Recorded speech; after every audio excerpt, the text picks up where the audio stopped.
I was waiting for like a commercial or like an intro. Maybe I was like the other shows.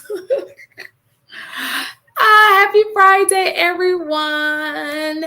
I'm going to introduce our panelists for tonight. We have Miss Inaz, Coach K, the AP.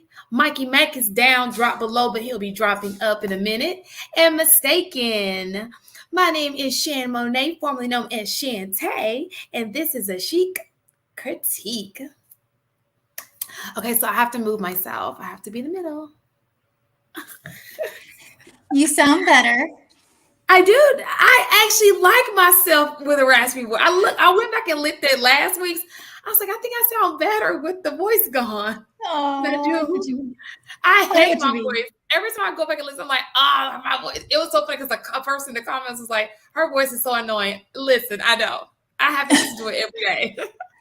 I'm just as annoyed as you are about my voice. It's all good. It is, but I know what you mean. Oh, gosh. So I came up with this topic. We're going to talk about it much later. We're going to hop around tonight, okay? So it won't be like normally where there's one big umbrella and all the topics fall under the umbrella. It's more like what's it called? What they say, the meat and potato. What do they usually say? The meat? We'll wait to the meat part, okay? And I'll explain my rationale behind the topic later.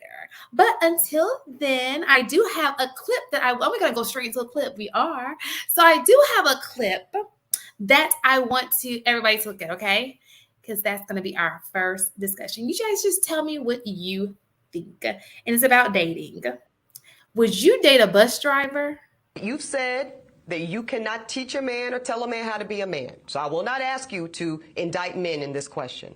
But I do want you to speak, Ayanla, to how women need to, position ourselves so that we can be in our divinity, so we can have our crowns right, how we can create and not build, when some of us, quite frankly, feel that the men that are available to us, and I'm talking about across the color spectrum, across the age spectrum, trust me, I've done them all, they are not positioned to protect nor provide because of some of the statistics we just talked about. They're not earning the incomes. They're not having the resources, and some of them are not even showing up in the leadership. Would you date a bus driver? Would you date if a bus he owns driver? the bus? If he owns it. If he owns the bus. See, that's a problem. That's a problem. Okay. Because the standards and requisites, and I'm not talking about him laying on his sofa playing video games all day. I'm not talking about that. But the standards and the criteria that we use to measure men is off for who we are as women and who they are in this society. I would date a bus driver if he loved driving the bus, if he was a man of integrity, if he was good to his mama, if he treated me well, I would date a bus. Would y'all date a bus driver? It's just an icebreaker. Depends on how old I am. Am I younger? Why does age matter? It matters because I think at a certain age, I take that back. I'm assuming, I really don't know how much bus drivers make, but I'm assuming that it's not a lot. So I don't even think it's in like where we would say the average would make. I think it would be below average. So if I'm younger, I think I would be open to that just because I know everybody's at a point in which they're going to start to build. I'm okay with that. Or if I was very old and at retirement age and he's doing that, for, a little extra income. But in that mid-range, I don't think I could. Anybody else? Yeah, I would not. So I don't have any children yet. And I think for me, I would like the opportunity to, at least for the younger years, be able to stay at home. And that type of income is not sustainable for that. So for me, in terms of lifestyle and building, it just wouldn't make a whole lot of sense. I agree. So everybody is a collective. You wouldn't date a bus driver. But did you guys hear that some of the things that Ayana, her name is Ayana said about but in her defense though, Ayana is older, so she's kind of like what Mistaken was saying. In her older, if I were a little older, I may date a bus driver. So that the reporter was kind of younger. So why do you think that people look down on women when they say they don't want to date a bus driver? Sorry. Is it time for the men to interject? Oh, would you date a bus driver? Would you date a bus driver? I mean, women drive buses too. There are a lot of people, bus drivers, yeah. Yeah, I mean, it's simple for a man, right? We already told you this isn't we're not gonna die on this hill. This isn't our thing.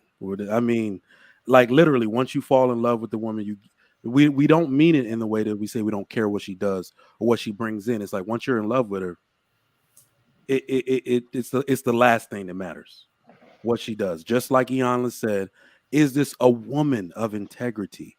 Will she ride it out? And then men we're a little different.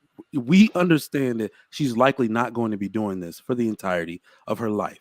So basically, what I want to say on this is that not only is that the reason why a lot of women won't get married in today's time, the men that are providing everything for these women that you see that many women are envious of started off dating a man just like that. If you take it to the immigrant level, my father was a cab driver.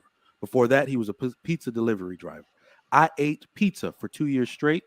I took the ham and pineapples off of Hawaiian pizza and put it on bread to make a sandwich. My mother was married to that man. All right. This is how immigrants start, with nothing. That woman didn't think he wasn't enough for her. She understood his work ethic, his character, who he's going to make himself to be. And it's the fact that women don't want to start with men at humble. They say it's struggle love, humble beginnings that we have the issues we have today. Unfortunately, think about how long it takes for a man to make himself into somebody who can buy you a house, who can do all of that stuff for any man in history. And we make more than our grandfathers and grandfathers did. For any man in history, it's 30s and 40s. My parents bought their first house at 40 years old, right? They own that house now. They're going to leave it to me. It's already been taken care of, right? They sacrifice to build a legacy so their children can have better. And I think that's what too many modern women are unwilling to do. So let me ask you a question. I think that too, the visual, I mean, I would assume they would make the same thing as a UPS driver, right? No, they make less. They make less. Oh, and the reason why I asked that, because then I look at the physique of, because sometimes in UPS drivers, you be like, you need to Gatorade? You thirsty? I'm just saying. So sometimes the bus driver don't look as like the UPS driver. Like when you get in your head, and I'm pretty sure that's for men too. How many men have seen that woman who's the bus driver? And you're like, man, that bus driver. Oh yeah, that's a nice-looking bus driver. Well, bus driver might be a bad example because I don't think I've met too many young bus drivers and I think that's the same for women. We feel the same way. That's like when you can make so much money in Amazon, UPS, FedEx. So like that's why I'm like they'll probably drive. Younger people will probably drive for those companies, but yeah. But to Mike, oh no, go ahead, Inaz. No, I saw. I'm sorry, and I do have to say that my father. I'm not gonna say my father's made millions in his life. That pizza delivery driver ended up becoming a strip club entrepreneur, then an honest Nigerian businessman. We own several dealerships, a shipping company, and a water factory in Nigeria. So all that from a lowly old cab driver. So like I hear you, Trigger Mike, and I don't disagree with you, but I think age, like to what Mistaken was saying, age is a huge factor in that, right? So, and you don't have to answer this, but I'm going to assume your parents got married fairly young. 25. So fairly young, right? Like maybe not super young, but like they weren't about middle, right? And I think that makes a huge difference, right? I'm past that age category, so for me, there needs to be a little bit more established, right? And I think when we're taking a look at the numbers, because the reporter did talk about statistics in that video, people aren't getting married until older. That's men and women alike, right? And so if there isn't anything established, I think that's just adding an additional factor, right? Like if you're in your mid 30s and you haven't really progressed in your career past what you were in your mid 20s, that makes it challenging too, right? And so when we're talking about somebody like a bus driver, like what have you done in the past 10 years? We hear all the time men talk about, looking at pattern of behavior when it comes to vetting men. That's a pattern of behavior that there hasn't been too much progression in the last 10 years. I also go ahead. I'm sorry, I've talked enough. Go ahead. Oh no. So I don't know the older lady's name in the video. She was very clear.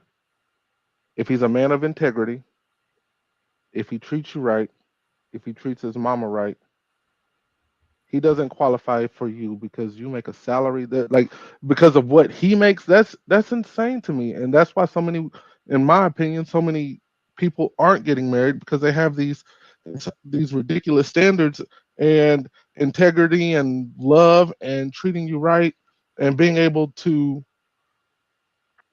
provide, because depending on he could be making the 39, or he could be making the 44, he could be making as little as 32 from what I just saw.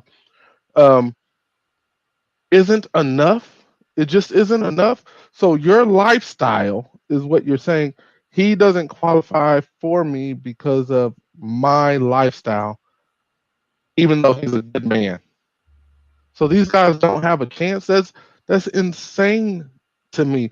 Somebody needs to drive a bus. Furthermore, he has a CDL. So yeah, he might be driving a bus. Maybe he's saving money to drive a truck. Like but you're gonna disqualify him because he's driving a bus. Maybe he loves driving a bus. Maybe he just loves driving a bus. So maybe he's driving the school bus in the mornings, and maybe he's driving the city bus in the afternoon. But you're gonna disqualify him because he's a bus driver. That's insane. That's like disqualifying the garbage man. That's like disqualifying somebody that works in the septic system. Like you're just going to disqualify him because of his profession that he chose, because you're not in that phase of, you're in a different phase of life. He's not ambitious enough for you. I don't understand that. Go ahead, Ms. Chan. So my question is this, because we hear that a lot, because women disqualify people because they're a bus driver. Let's flip this, okay? Because I know a lot of men who disqualify really great women as well. So there again, and I know I mentioned this last week, I think it's just what works for you. There are plenty of bus drivers who are married bus drivers. So there are women just like the host of the show of the who says she would date a bus driver. So I think that just because here we say we wouldn't date a bus driver individually for whatever reason, doesn't mean that these bus drivers don't get wives, because many of them are married. And I also agree with Inaz, though, on the same angle. Like how I was saying, for me, age definitely matters. So the younger you are, the more time you do have to build. And I think that's part of marrying young. You don't expect someone very young to be financially stable at that point. So it's okay being a bus driver, but there has to be some type of goal outside of just being the bus driver. If you enjoy driving buses, then own a fleet of buses and you can help drive. Ooh, y'all always do that.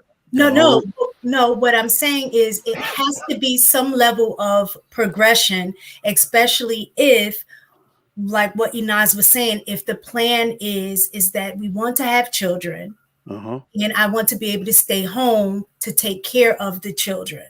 That's lazy, but okay. That salary, I thought that's what traditional women that y'all said that y'all want. No, that is not what traditional women do. They stay home and take care of their kids when they have a baby. Okay, all right, let's get into it. But let me finish. So if that is the plan, I don't think that salary would be able to provide that without the woman working as well. So that's why I say the age thing definitely matters. So let me elaborate on, because it's interesting that we're always talking about salary, and sometimes I need to put myself in the headspace, because I am a part of a culture that looks at this in depth and talks to their girls about this in depth. Here's what I will say: I actually wouldn't look at salary if I was a woman. I wouldn't either. I wouldn't look at salary. It's not a great predictor for what's going on, I especially don't with either. jobs somebody can lose. That's the part nobody ever talks about. That person could have this job. The average American doesn't have $400 in savings, which means no matter how much money you make, that's probably the amount of money you're spending. So, yes, you'll live a great lifestyle, but as soon as that job is gone, the money's gone too. What I actually look for, and especially because I'm not trying to discredit your point, is thinking about the future, especially as it pertains to the children, is a woman's.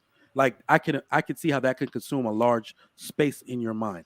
I would be looking at the teacher, a man who's, well, most men aren't teachers, but somebody who's doing a job, whether, and this is actually what black men do a lot, city jobs that are benefited, because good benefited jobs take care of children. People in the military do not make much salary, but the benefits are amazing. Nothing due at the birth of the baby, stuff like that. I'm just going to give something personal. I was set up. I told y'all my goal was to be the CEO of the hospital. I was in waiting while my wife was pregnant, and I had to go take the job at the university, because so we wouldn't have bills due when the baby came. You see what I'm saying? Benefited jobs. My salary, literally a $35,000 difference in salary, paid nothing at the time of the birth. You see what I'm saying? So she was fine with that. In fact, I'm going to stay here till we have the second baby. I'm not even going to rock the boat, right? So now you start looking at different things that will give your family a head start. And what I think some women should do also, if you are working too, insert yourself in the equation, right? If he can take all the bills on his salary alone, imagine what you can do, on your end. And that is how I saw on Lapeef Let's Talk yesterday, how I showed that chart. That is what the other ethnic groups are doing, and that's why they're ahead of us, because they're saying, what can we do, not what can he do. But So, Trigger Mike, I hear you, and I again don't disagree with anything what you said outside of my thought process being lazy. Um, I get that, and I do take on that mindset when considering a partner. Now, what you think is lazy, I think, is maybe ignorance to like what my thought process is in being a stay-at-home mother, right? Like I'm an educated woman. I'm well versed, very worldly. My plan is not just in terms it's to work with my partner, but to also supplement the education. I think like there's a consensus across the continent that education, the quality of education has gone down, right? It's not enough for kids to just go to school. They need an additional advantage, right? In the younger years, I'm very qualified to provide that, right? When they get older, that might be past my skill set, right? Then maybe re-entering the workforce at that point. I'm not saying I want to be a stay-at-home wife, right? My goal is to be a stay-at-home mother in the formative years of my children, right? I'm not saying I want to be removed from the workforce. If that's a possibility, then great. We can take a look at building together in a very different way. But I think to call that lazy as if like, I want to be this trophy wife that's like plastered in a corner somewhere, not being productive to the relationship. If that was the case, then I would agree that that's lazy. But I don't know many women that do look at it that way.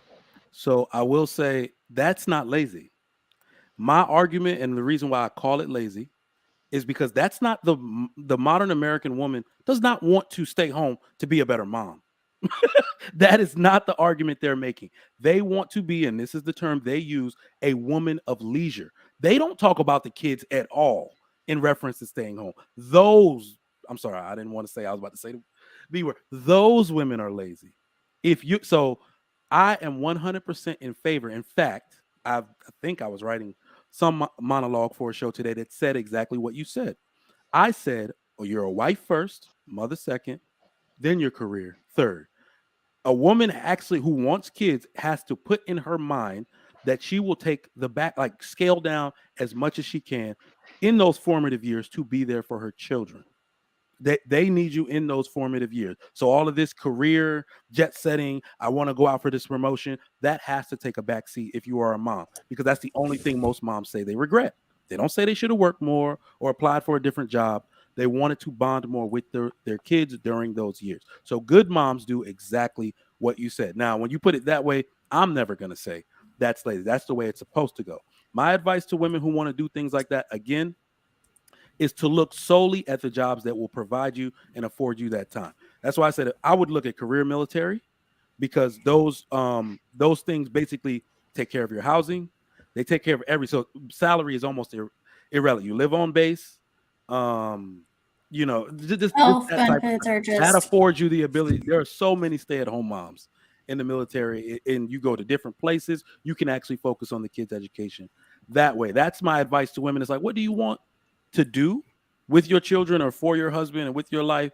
Then there are usually groups of men that you could date doing those things. So the only thing that I wanted to add was there's actually a couple that I met when I was a server at a breakfast restaurant, and they ultimately had a bunch of real estate, and she owned a building that had Trader Joe's in it. So I'm sure they were making good money. And she said that, I don't even know if it was when they had kids or not, but early in their marriage, they took one of their salaries and saved it and invested it and lived on another salary. And that was it. So I'm sure they really scaled back whatever their lifestyle maybe they would have preferred. And I think that's maybe the difference when it comes to women. If they want a man making XYZ, I like that you and Enos just kind of like had this understanding, because it's like there is a big difference from a woman wanting a life of leisure, not doing crap, going to brunch, with her friends, and playing tennis or whatever, versus, making those sacrifices so that she can be home with her kids, which obviously we know is huge in the first, 4 years or whatever it is. So, and also I want to add too, the benefits was a great thing to add, Trigger Mike. And it just depends too. Like, let's say that bus driver, the guy is also in the National Guard or something, or has drill. He's still bringing in a small amount, right? Or, like my husband gets a disability. I know, Trigger Mike, so it's like that's still some extra income too. But of course, it just depends on the long-term goals of you and your family. And if he can get a higher paying job, it just depends. So, but I think that's great, great dialogue. Just to point out some things.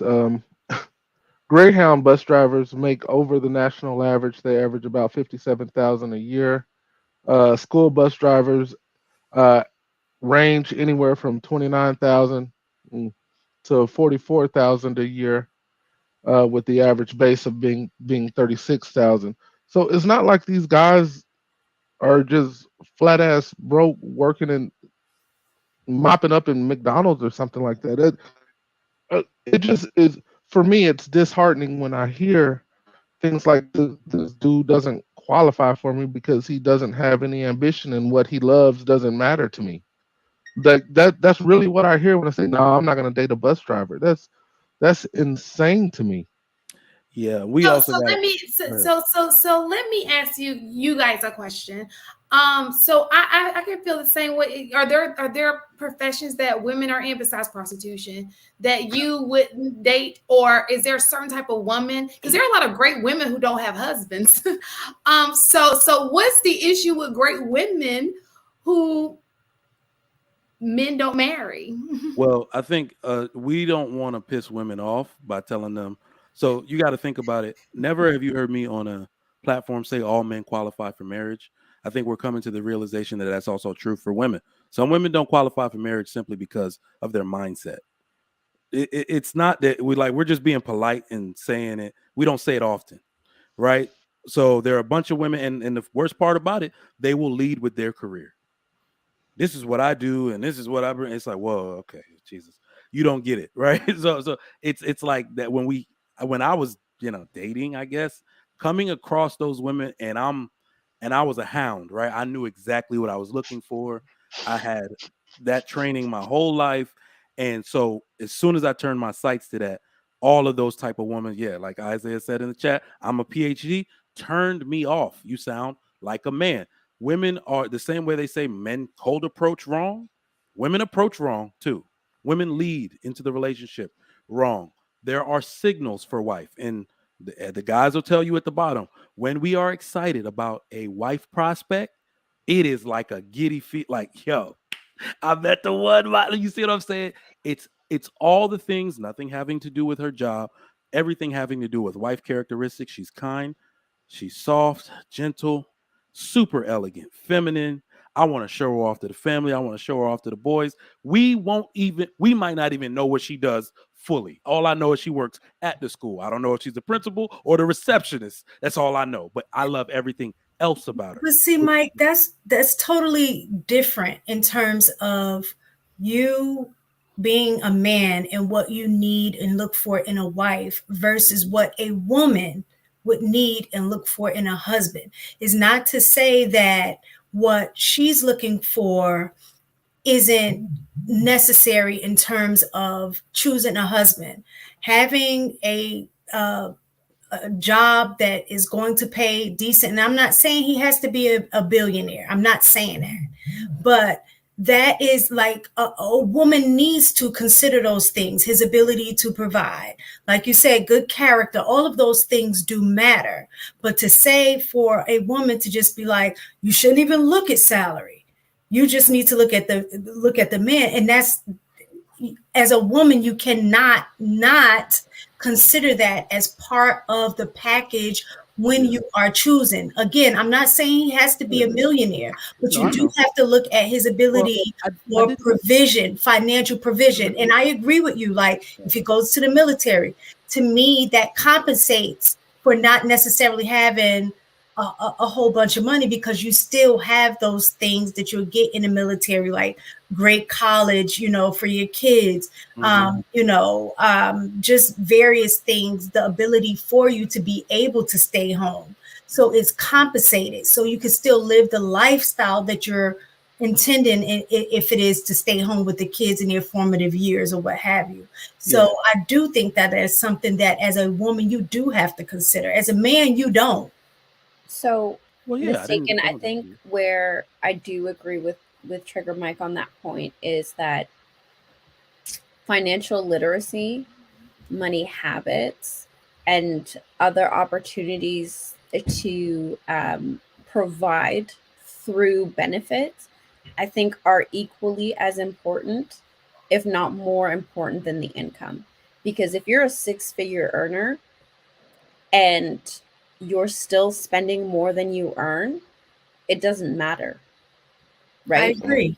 And if you don't have the knowledge on how to do better with your finances, if you're an entrepreneur doing that, so most entrepreneurs don't buy healthcare benefits, right? They don't opt into that, even though they're able to. That's not somebody who's necessarily, one, family minded, two, somebody who has the habits or the mindset in terms of provision, right? So it's not always about the income. I think that there needs to be more of a balanced approach with that, and taking a look at, how does this person look at money? How do they treat money? Is money just like burning in their hand and they just have to spend it?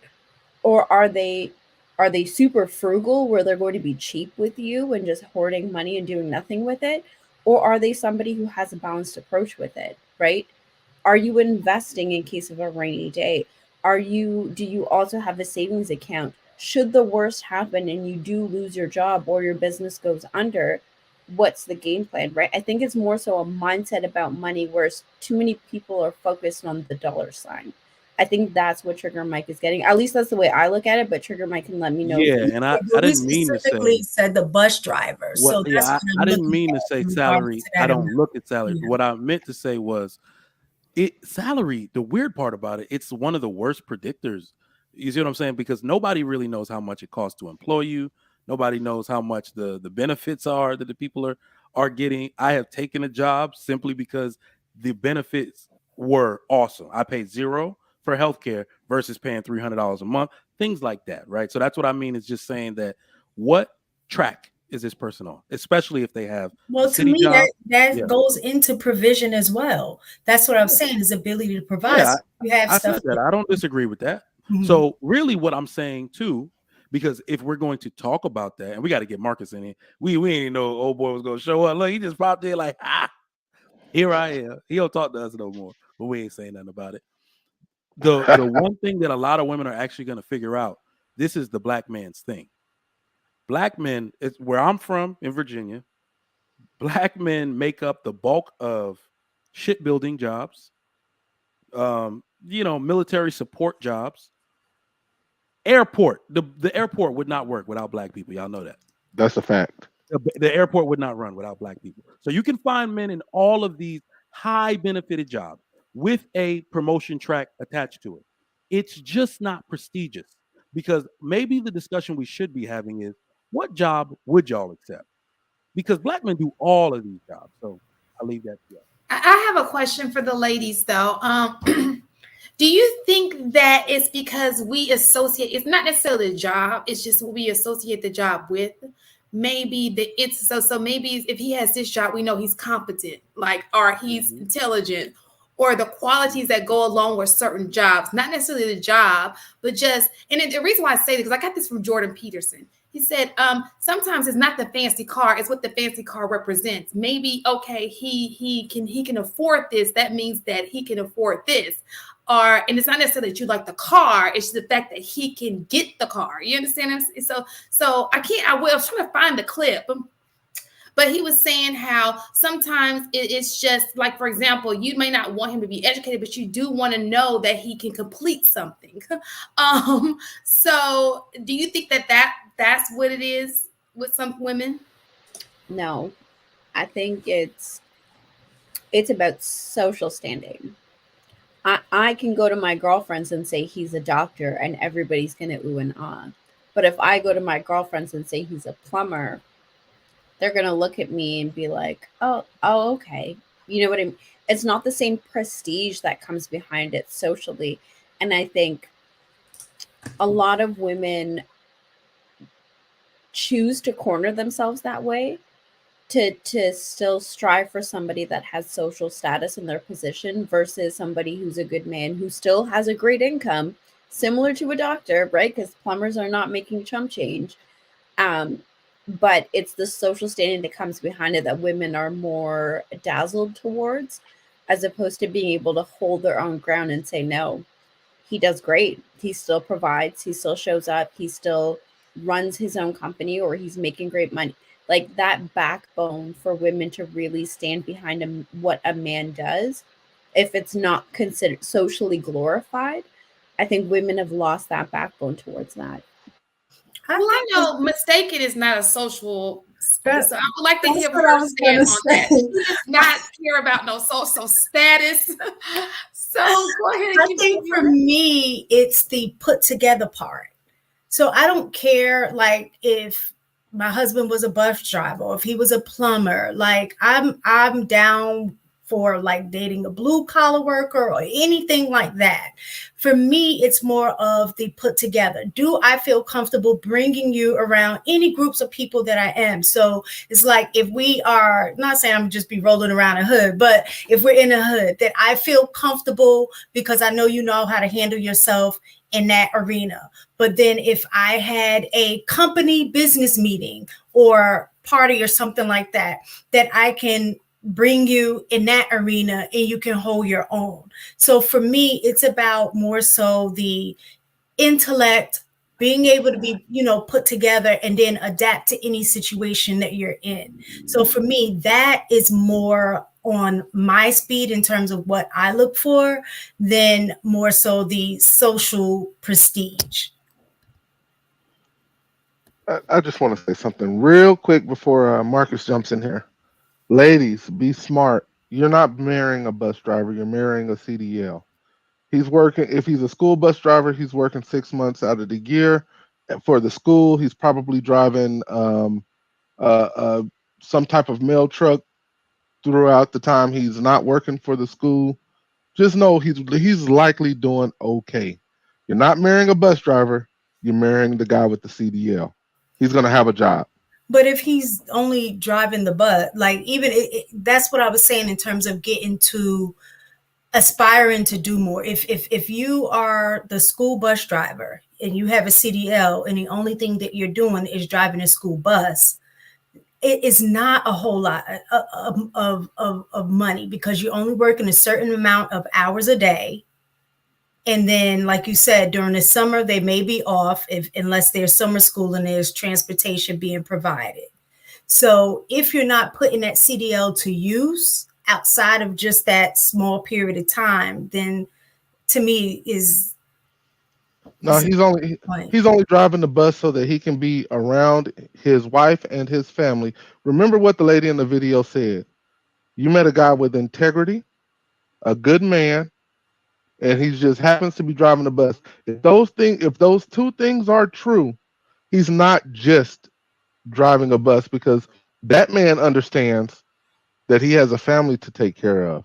I'm just saying, like when we look at it from a real life point of view, he probably, if he's not with you, he's probably driving the bus just so he has enough money to pay his rent or his mortgage, whatever he has, his car payment, insurance, eat, because all he's doing is taking care of you. Keep in mind, he understands that he has a CDL. That kind of man is going to hustle and grind to ensure that his family is, in fact, taken care of. If he loves you the way the lady described it in that video, if he is the kind of man the way the lady described in that video to the other lady, that guy, you better marry that guy. So I got a question. Let's flip it to in men's terms. If you had a woman, she cooked, she cleaned, she did all of these things, but when I tell you she ugly, she ugly. Yeah. I didn't take the time. I didn't talk to her to begin with. That's kind of a non-starter biologically because our approach is based on our attraction. Oh, so no. She has great character. Your homie. Well, I mean, to be fair. What they name all the things that men want? She cooks, she clean, well, she got great character. You know what? She's a wonderful woman. Let me say this because what actually ends up happening is that men are not as vain. And we're actually not as vain. She's ugly. Yeah, I know. I was gonna say men are not as vain. There are actually many ugly fat women married because a dude is like she's everything else. So you would date a fat girl, a fat woman. No, me absolutely with great not. character. Like I don't. So think about it this way. It like what you're saying is on the funny side, but it doesn't work the same. Why is that funny? I'm not trying to be funny. It doesn't work the same way for men if you have the ability to get women. I'm the one that asked a woman to marry me. So I'm gonna go get what I want. I'm not even gonna approach her. Like I'll never know that stuff about her because I'm not going to approach her. Let me say something on the last point that AP was making. We need to stop wasting our breath. AP, it ain't about that man or his work ethic or his principles. None of that matters anymore in this society because I've been trying to put into words what is actually happening. And I tried to say it like, well, maybe black women have outgrown black men. Nope, you haven't. Maybe black women have outpaced black men. Nope, you don't make more. You haven't. What really is, black women are embarrassed of black men. That's let's bring it down. That is what nobody's willing to say. You are embarrassed about black men and what we do. This is one of the reasons, and men won't say it, why they will go to other races of women that don't make them embarrassed about who they are. That truck driver, even though he could be bringing, that's one of the easiest ways to bring in six figures, a female teacher or principal doesn't want to marry a truck driver. I have a pharmacist. I wouldn't say a truck. I would say a bus driver. Well, no, this is not you, but literally I have a woman that's a pharmacist, makes six figures, aka who my frat brother just fell on hard times. He didn't want to be a math professor no more. Started driving trucks. They were engaged. She gave him problems about that. I don't want to be married. Said it in a party. I don't want to be married to no truck driver. She's embarrassed by him. That is what men, like nobody wants to say it. That is what is going on. The second thing is that women have raised their standards so high, and we never check that because Yes, you can raise your standards. You live in a country where your standards can be whatever you want them to be. Men do not have to rise to meet it. You have literally, maybe you've raised them too high, and the world is always going to correct itself. So people and girls across the world are going to see standards that high and see nobody's meeting them and nobody cares to, because women who don't have those standards will just take them in as they are. And then the world society will correct itself that way. What do y'all think? Let me just make it very clear that my celebrity crush used to be a truck driver, and if he were still a truck driver, he would still be the love of my life and my fantasy. He's a celebrity. That's what you're really looking at. So no, because I'm just attracted to him. Like, it has nothing to do with the celebrity, because he's not like a. I mean, he's he's a great celebrity, not to speak bad, but I think I'm just attracted to him. Even if he was if he got behind like one of them little wheelers, with them muscles. So if you look at the Hispanic, if you look at I'm just saying, it ain't about the if you look at the Mexicans, I've had so many Mexican students, and I would teach nights. So they'd have one car. It's like their new husband. They'd be young too, like 19 years old, and he'll come. He'll wait somewhere on this campus for her because they have one car. You'll see him in his work boots, all sandy from work. Those women love the fact that their men go to work. Period. Doesn't even matter what they're doing, because Hispanic men and black men are large majority blue collar workers in this country. The Hispanic women love men that work. Doesn't matter the type of work they do. That's why I say black women are embarrassed at the fact that most of their men are blue collar and won't accept that. Indian, Middle Eastern men, and Nigerian men, Asian men make up the bulk of intellectual job earners in this country. They do. They're home by 5. They're engineers, doctors, statisticians, etc. Go ahead. I don't think that's true. And the reason why I say I don't think it's true is because a lot of blue collar workers have kids, which means some woman gave them an opportunity to have a kid with them. Yes, but we're talking about marriage. Listen, he controls marriage. So he chose not to marry the woman he was sleeping with. So what I'm saying to you is that if blue collar workers were not getting any play, then your point will be, I would understand your point. But the fact of the matter is, blue collar workers are getting play. Sometimes they get more play than other professions. So, but Shan, I think sometimes we, like, as women, we really do need to listen and not hear what we want to, right? Okay. Yes, men are the gatekeepers to marriage. But time and time again, men have made it very clear that if you are not presenting yourself as a wife, you will never be seen as a wife. For right? Sure. So I think that blue collar workers getting play is a whole lot of women presenting themselves as playthings and not wives, right?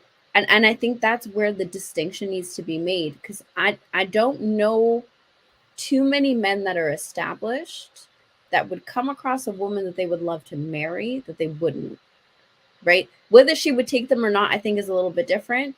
But I don't know many men that are established that would meet a woman that's like, okay, she would make a fantastic wife and wouldn't propose, wouldn't pop the question, wouldn't give present the ring. Not what women think is a good, I get it, but I think that's two different things. So we're going to the quality of the woman. That's what you're going to. I'm saying the opportunity for women. You understand? So if a woman, so listen what I'm saying, because we can always say that there are just not a lot of qualified women who are wifey material, and that would be another argument. So what I'm saying is that these women, we're sitting here like saying, oh, I wouldn't date so and so. What I'm saying is there are women who would date them. Now they may not be wifey material, but there are women who are either opening their legs to them, would date them, or they have these opportunities to date. Now again, whether they're quality wifey material is another topic. But the opportunity for a woman is there. There are women who want to date. So I get what you're saying, but they go hand in hand, at least the way that I'm going through the conversation in my head. They go hand in hand, right? I think men will date for as long as they are alive, right? Men can date into like their 60s, their 70s, and like when they find a wife at like near end of life, they will marry at that point, right? I don't think it's an issue of men having access to women when it comes to blue collar men. I think what we're talking about is like marriage, right? We're talking about, would you marry a bus driver? Would a bus driver marry you? Probably. If he considers you a wifey material, he's probably going to do it. But if you're not wifey material, sure, he'll date. I haven't heard of too many bus drivers not being able to get a date, right? And so I don't think it's more so about being able to interact with women. It's the fact that, one, dating doesn't lead to marriage. Dating doesn't like lead to sex. Sex is plentiful when it comes to most men. Most men have access to more women than they have in the past, right? I think it's more so the fact that men are saying women are moving in a way where you don't present yourself as a wife, and so it's not leading to marriage, right? When we take a look at the statistics of single motherhood, when we take a look at statistics of like how often people are getting married, at what point in life that they're getting married, it's not access to the opposite sex. It's literally whether or not people find each other marriageable. Right, but for this conversation, we were just talking about access. We're not talking about, because that's a whole nother can of worms.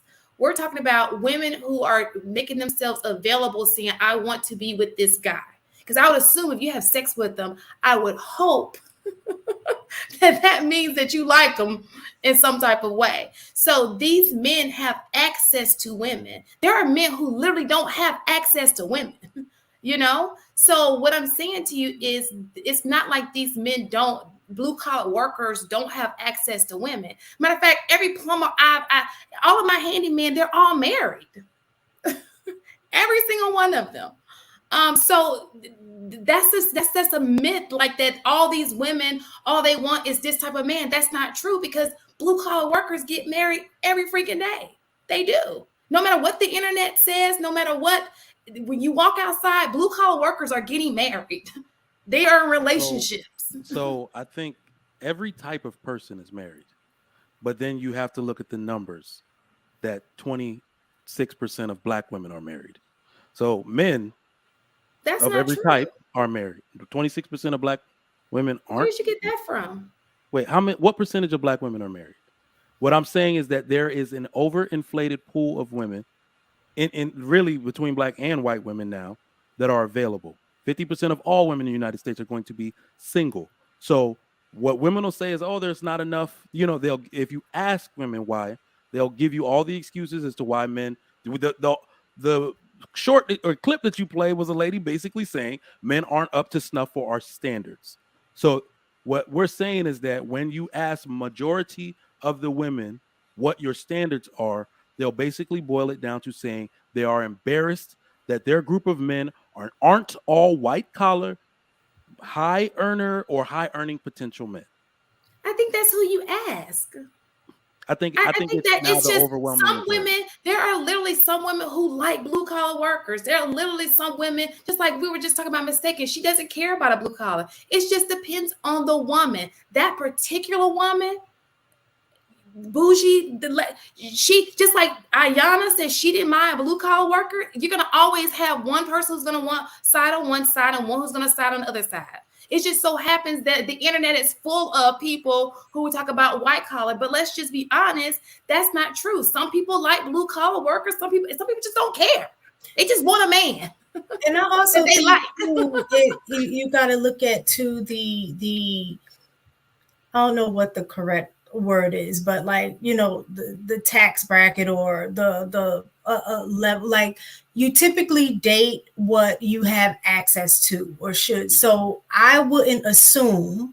Now it may happen, but I don't think the likelihood, or you know, like if someone is dating a bus driver, the likelihood is that woman is probably within that same area or range where he can afford to live or where he's at. Those are the women that he's typically going to be able to access, and then they would get married. I don't necessarily think it is we're talking about where Iyanla, I can't remember the girl's name who she was talking to, but the likelihood of her dating down to marry a bus driver and she's a 6-figure woman, to me, I understand that. I completely I could see why she probably would not feel like he qualifies for her. But I think that that's the problem with the dating, which we had talked about before, is that a lot of times we are reaching, let's say, out of our pool and then get mad at like the man for not choosing me, or then we get mad at the woman for not choosing the man and saying, oh, y'all just want too much. But I think if you're staying within your lane, like we had talked before, the likelihood of you finding somebody that is your match, I think, increases. Is when we are reaching outside of that. Let me just clarify what Mistaken is saying. I think that what she's trying to say is the internet has given us access to people who we normally wouldn't even have access to. Correct. Okay? So when you walk outside your house and the people you're with on a day-to-day, that's your tribe. We call them your tribe. Those are the people who are where you are, okay? Who you have access to, the immediate access. But because of the internet, we feel like we have access to people that we really don't have access to. I mean, you could possibly jump in the DM and make it happen, but it's opened this thing up to where we're all like all one. And let's just be honest, we're just not. So with that being said, what she's saying is he's probably married to somebody who is, when he walks outside, that's a part of his clique, his group, his tribe, you know, and that's for any level of you know. I think one thing we haven't done either, we haven't made it a point to tell women that it cannot work the same way it works for them, like a man. Once you have taken yourself, college actually taught you this. Once you've taken yourself to a certain level of education and professional height, it does not mean you qualify for a man like that, only because there's no men. That literally, I'm sorry, there's not enough men. College told you there was at least 7 women to every one college educated man. College taught you this. So the same thing applies when women soar to great heights and are like, there aren't enough men. Duh. There aren't enough men in the world like that make that type of money. So the weird part is women will say, I won't settle, I won't date less. Men actually have to do the exact same thing. All right. If you got together young, you have a better chance of getting someone, like you said, in your tribe. I was in college. We were in the same major. I saw her work ethic. I was doing my master's. She was doing her master's. That's why those people end up not only staying together longer, but building more wealth than everybody, right? That's what the immigrants do. That's what everybody does that, you know, follows that model. And it's very successful. People who build themselves up by themselves, especially a woman, is going to find like, oh, there is nobody here. Most of the men are already married. One that, you know, by the time they're 29.7 years old, they're already married. So if they don't take it to say, I'm going to look at a man more than just his monetary value, there's going to be the most single women ever, especially if they're and I think that that's, and the women can vouch for, I think that that's where men don't understand how women are. I think that women, believe it or not, what I've learned, because I've started to look at different studying, I think that women want love. I think that they want it, but they only want it from who they want it from. I don't think that they're willing to take it from just anybody. They want it from who they want it from. Because if you take them, like we've talked about this over and over again, you take a guy just because he's available, and you give, let's just say Inaz she's single, and I was like, oh, this guy, he's available, and Inaz just ain't feeling it. He gonna know Inaz is not feeling it. He's just gonna know. And that's just how women, I think men are better at, women have to have like this connection. There's this, you know, and I think that men are just better at, okay, logically it makes sense, let's do it. But women, I think it just takes a little bit more for women than it does take for men to jump into something. That's why. I could be wrong. So I want to say shout out to my grandma, because if she thought like women are thinking nowadays, I wouldn't exist. My grandfather was actually a bus driver. He ended up bringing people from the South, from sharecropping to Chicago, bought 2 buildings. He a man that I would aspire to be because he had the integrity, morals, and principles that stand the test of time. And she's extremely happy. I think they've been married like 60 some years. Like they got the type of marriage that when he dies, she probably gonna die shortly after, because they just always together. And you're not gonna get that waiting at the finish line. And it kind of sounds like in today's era, people just waiting at the finish line. And to keep it all the way, like I had a girlfriend in high school who I was gonna stay with if I went to the league, just because I wasn't gonna replace nobody when I got to the level that I was aspiring to get to, because I felt like that'd be a useless relationship. I think a lot of men, if you build yourself up to that point, either you're going to engage in a transactional relationship or it's just going to be sex. I can't really see people working their hardest to get to a point where nobody was shooting in the gym with you. And then you say, yeah, I'm going to share everything with you.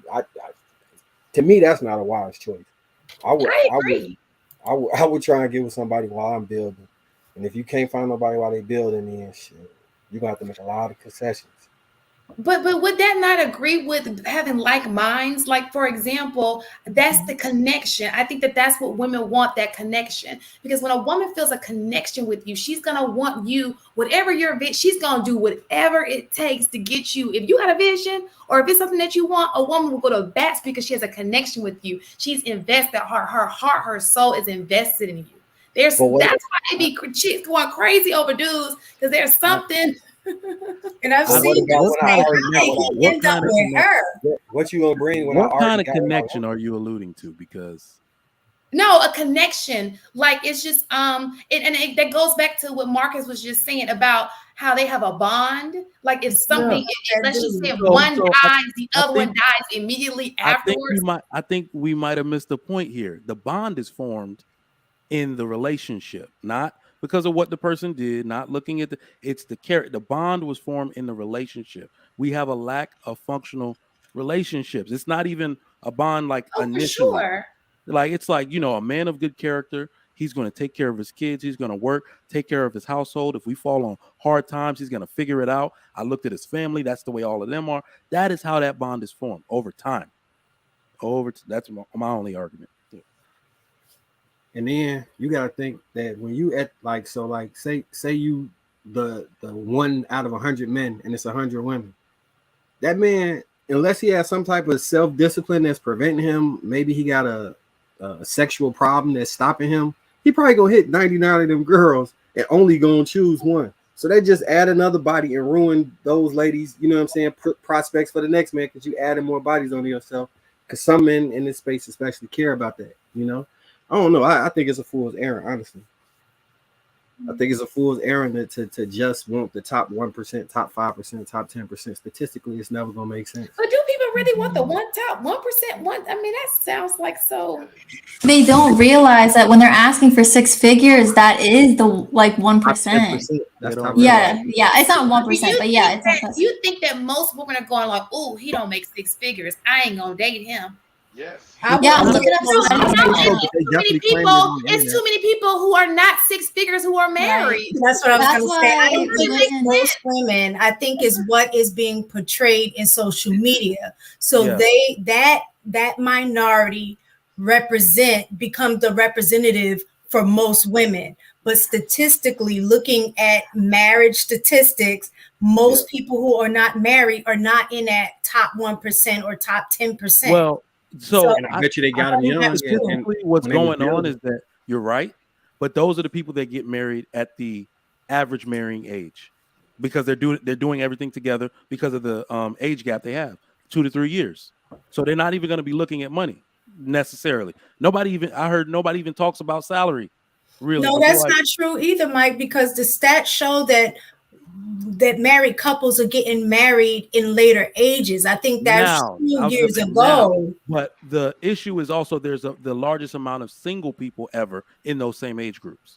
So now that people are settled, set into their ways, well into their careers, when you're asking them what will they accept, now they have lofty expectations.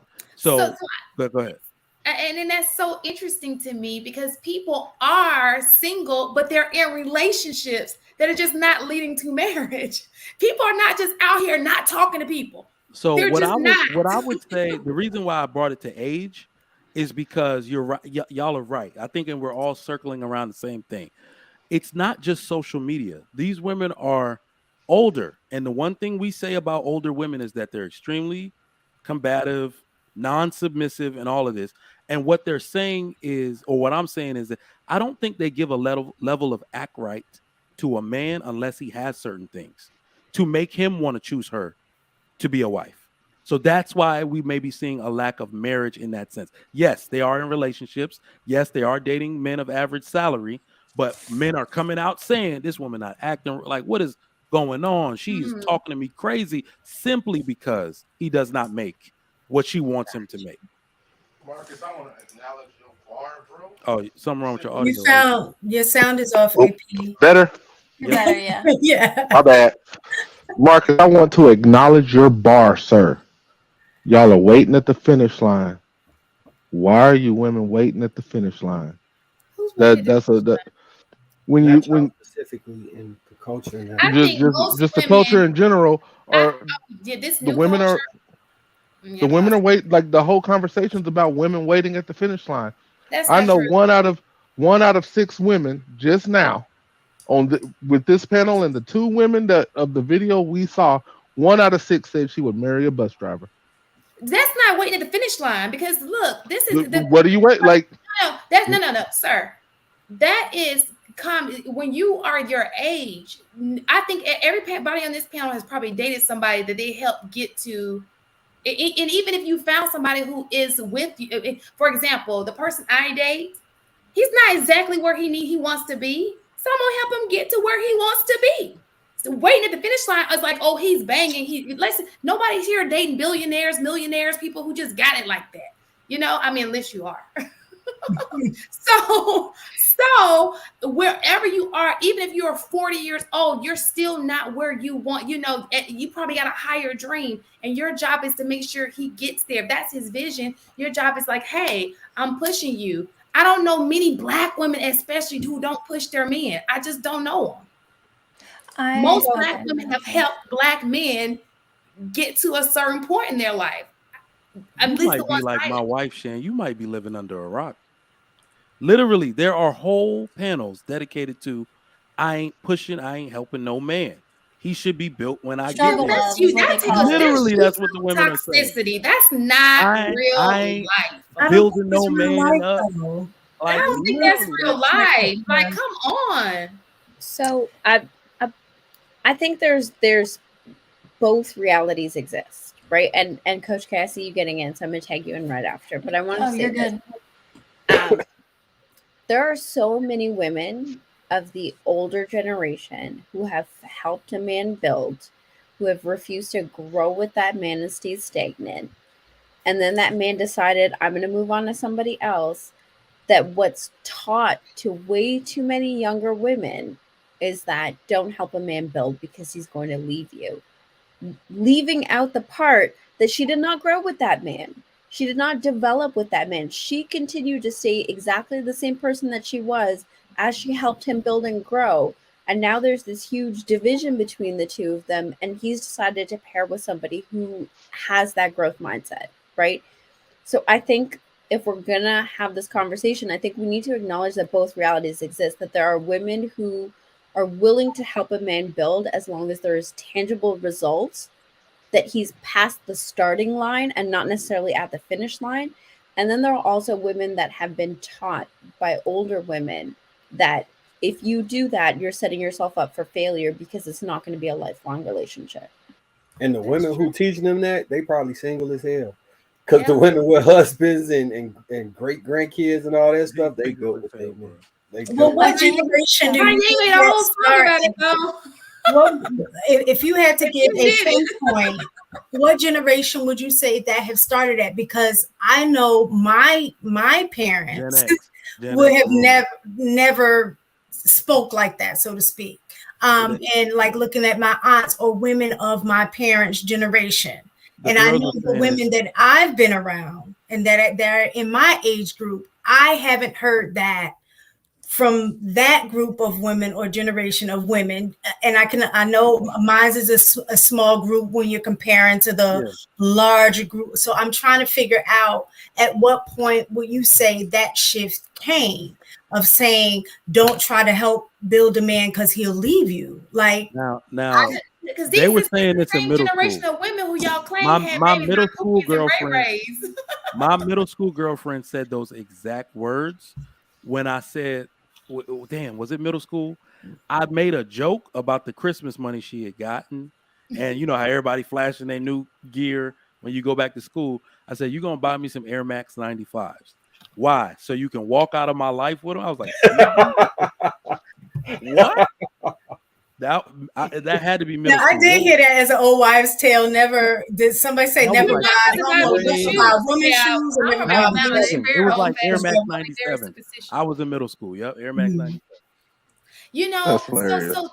so look at the, like, you're right. Maybe I think that the younger generation, especially with social media, they grew up on social media. It's more like get the money. They want to skip levels. They don't want to grow with people. But if you're talking about the women of our generation, I think that is not at all the situation. I think that most of us don't mind, you know. I call Cap. How, Because You're a lot older than you, though, Marcus. I am a lot Well, older than I am. Marcus. No, I said, yeah. And let me why just we tell you forgetting this. how The old I reason am? why We I the say same that, age. the reason why I say that, You're about 37. I ain't a lot older than them. Then you tripping? I'll be My 40 birthday is in this 2 year. weeks. Y'all ain't but 40. Y'all ain't but 2 years older than me. That's right, Marcus. 2 years. Listen, we'll take it. I don't lie. My biggest hater right there. I'm a lot older than you, Marcus. A lot? I don't know about a lot older. Look. So, because then you can't say, oh, they all married to Pookies and they all had kids by Pookies and Ray Rays if they going for 1%ers, because will 1%ers be considered Pookies and Ray Rays? I think they're having kids, but they're not married. I was gonna say that. But they don't control marriage. Women control access to sex. Yeah. exactly. That means they're giving them an opportunity. So this is what we're saying. That, like, you're making the case for us. This is what is going on. But what's going on in their 20s is a lot different. The way they talk when they're unmarried in their 30s.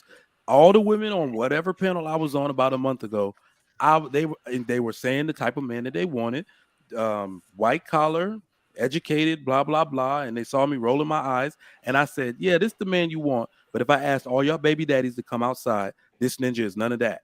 And like they kind of looked off like, because he's not. In their 20s, they, like we say, they give their best years to the wrong men, then have all of these qualifications for men after the fact. That is what's going on. Okay, can I go real quick? So I was looking up sites because I think this is interesting, and I think that the stats they're still kind of saying it, but I think it's going to be catching up because of women now being in schools, in colleges so much more. I think I just saw one about how many compared to men being in schools, and also how the employment rate has dropped for men. So with more women being educated, and the hypergamy is still, and I know that's a buzzword, but it's true.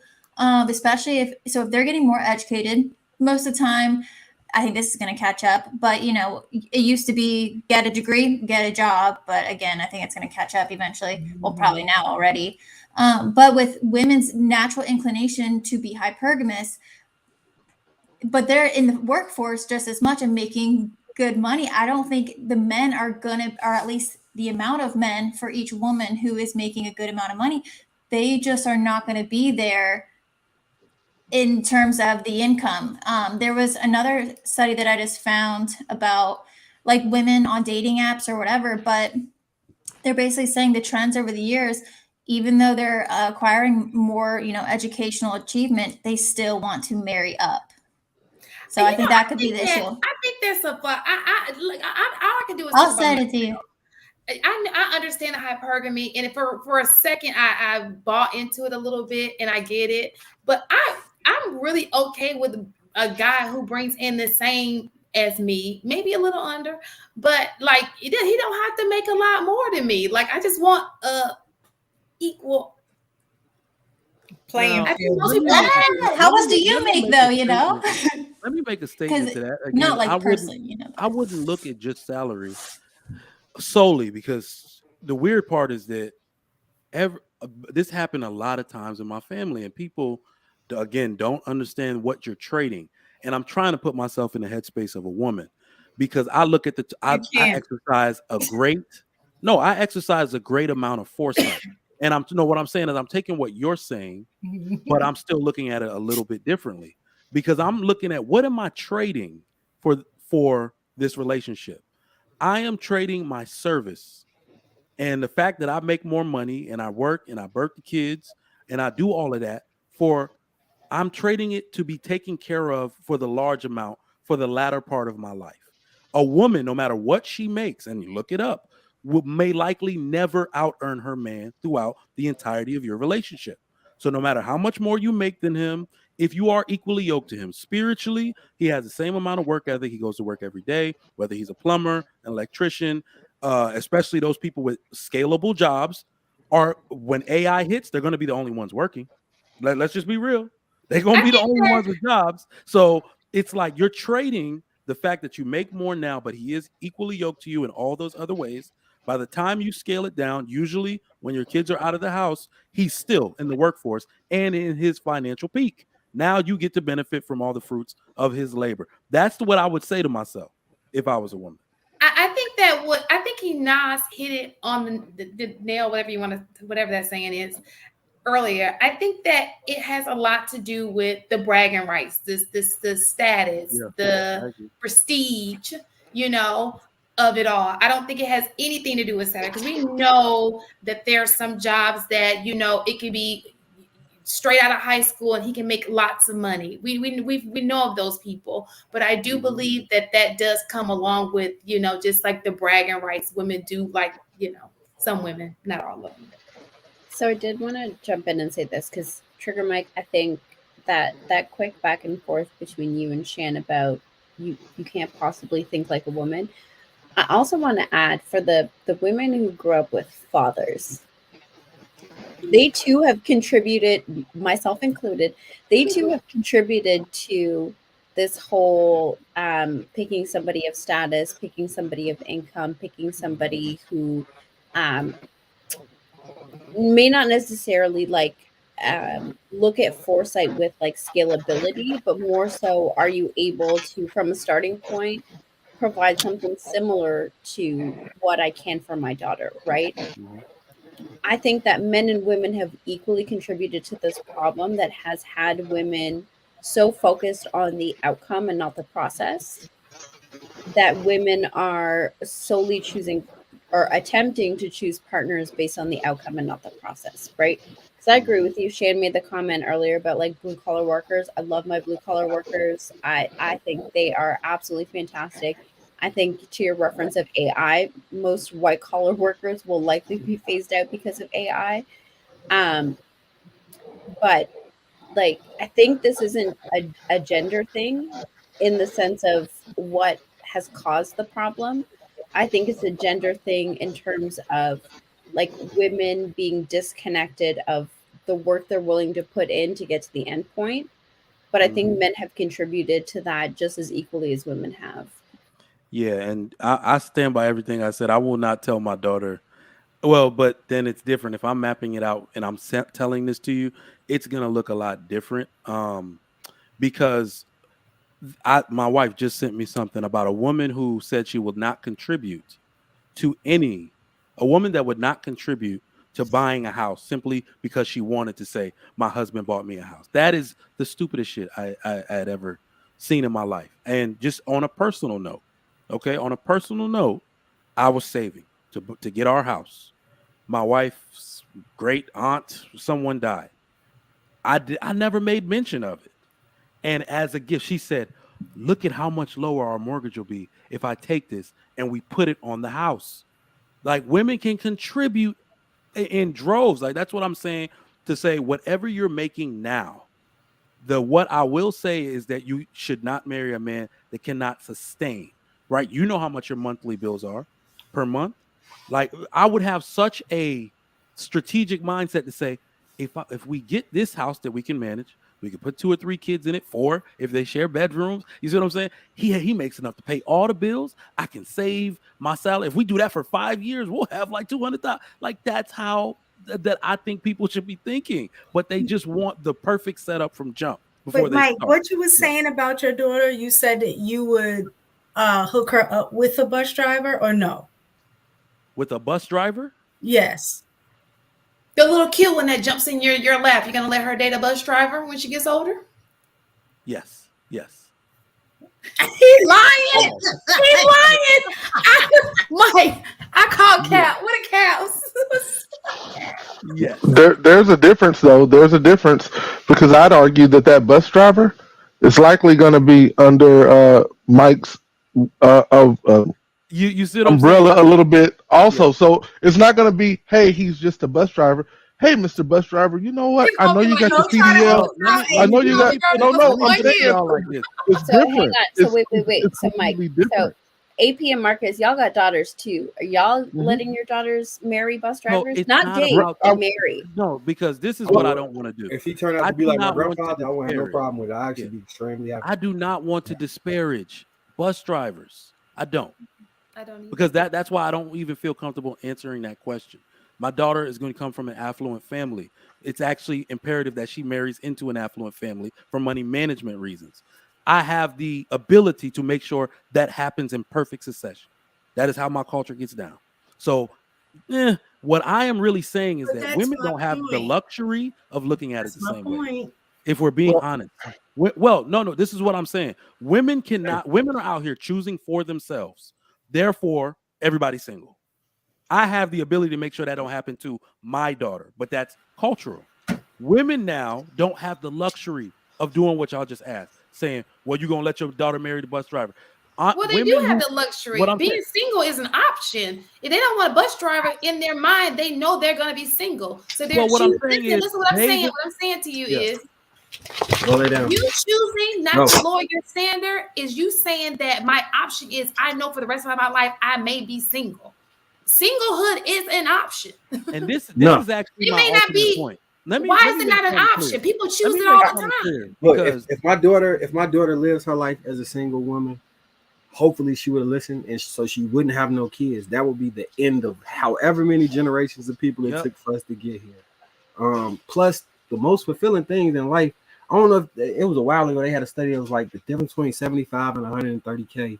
Like as far as standard of living was not that much. Like after you hit the happiness, the happiness. It doesn't. You can only buy so many things. Like, and they just spend. You can't drive all the cars at the same time. They don't save more. They just spend.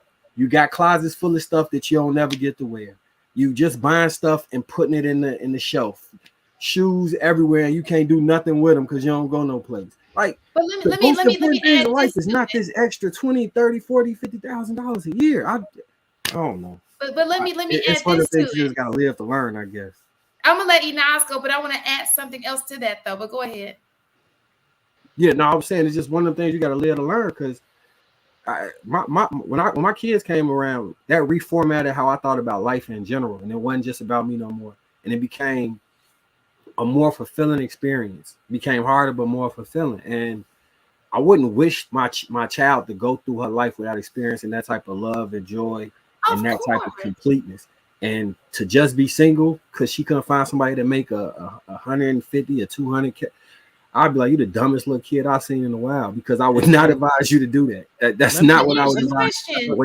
So are you saying that you just chose? What I'm saying, that was a connection that you felt something, right? You know, you chose her for a reason, right? It wasn't just that you just chose. You talking about me? Yeah. Shan. The reason why I asked that, I think that people downplay finding a mate. They think I'm not speaking for myself. I have a different set of situations, but in general, if the option was single or marry a bus driver, I would I help pay for the wedding. I would push her towards that way. I would not want my daughter to go through the rest of her life single and by herself. It may sound great. It may look good on magazine covers. It may sound nice in a book. That shit is trash though. Because sooner or later, you're going to get bored. Sooner or later, nobody's going to call you. Sooner or later, you're going to get old. Sooner or later, you're just going to be sitting there looking at other people, happy families. Like, damn, why the I just didn't marry a bus driver? Because he didn't make $160K. Oh, okay. The clothes I could have bought, can't wear them no more. The little trips I could have took, can't take them no more. And now I got the rest of my life to sit here miserable because I had this standard for 10 years of my life that didn't really matter. I don't know. It don't make sense to me. I'm gonna keep it real. So So go ahead, Enos. thanks, Trigger Mike. I think single by choice is an unspoken ultimatum. It's not really a choice. It's either I get this very specific thing I'm looking for or nothing. That's not a choice. A choice is like, okay, these are my options and I'm going to pick from this. To say it's all or nothing isn't really a choice. That's an ultimatum. I think that's where people are going left with it, right? To say he's either got to be 6 figures, 6 feet, 6-pack, and whatever other sixes that are included in those statements, or I'm not getting married at all. I'm not going to be submissive at all. I'm not going to be. I agree, right? But when I hear women say I'm single by choice, it's one of two things. They're either between relationships and need to take a quick time out, which, despite what the internet says, thoroughly encouraged. Don't bring baggage into a new relationship. Take a moment to like get yourself back together. Or they're women who are giving unspoken ultimatums. Either you fit this criteria or I don't want you. You fit this criteria or you're a plaything. That kind of, I think it's like masculine energy that people call it, where women want to be promiscuous but not settle down. I don't buy into the single by choice because I think women, you said it earlier, Shan, women want to be loved. I don't think women choose to be single. I think they're saying I either am getting this thing that I'm going to be super proud of, or I'm going to say I'm choosing singleness. No, you're choosing not to compromise on your standards. So let me give you an example from my personal, and I hate giving personal, but I will. And I don't know if I'm the only person who feels this way or if this, because all I can do is go by my experience, and I can't say that I'm the same way about every single woman. But for me, it's like when I say single by choice, is there are options there. But for whatever reason, there's not a connect, it's like because when women, I can't explain it. It's just not I guess the connection. Do people understand what I mean by when I say the connection? It's kind of like compatible, maybe not even compatible. So like the intangible. I want to spend time with you. Okay, I want to see you every day of my life. I want to live with you. Like there's it's something about me. Like I can see myself with this guy. Like that's what I'm saying. Because and I say that because I think a lot of women are in that situation where they may have, because I know I'm not the only person who got, guys who try to talk to you or whatever, and you give them a chance and you're just like, like I want to like this person, but please go home. No, I feel you, but the game sliders can't be at 100 though. Like that connection you talk about, that's probably like emotional intelligence and like probably like, I'm just gonna use the word swag or the ability. No, it's not. Hold on, let me just get it out before y'all interrupt me. The ability to create a connection that you can feel, right? Usually that comes from being able to talk to somebody in a way where you and them can come eye to eye and see each other, and then y'all can flirt and do all this extra stuff. No? Oh, all right, let's hear it. Let's hear it. So it's like two parts, right? I think that there's a lot of men that want the benefits of a woman without actually liking the woman that they're with. And I think that is like a big thing for women. Like they want their partner to genuinely like them. It's not like in my perspective, obligation is great because it keeps the relationship sustainable when you don't want to do things and understand that like you still have to do them, that level of responsibility, right? But you don't want everything to be an obligation. You don't want to feel like being in the relationship with this person is a burden. That's one part of it. The other part of it is that, and my mom taught me this kind of growing up from a very young age, and this has kind of like been my mindset moving forward. You can't really love somebody unless you're doing life with that person, right? Like it's not enough to be in a relationship. Like you have to go through the roller coaster of life to build that kind of bond.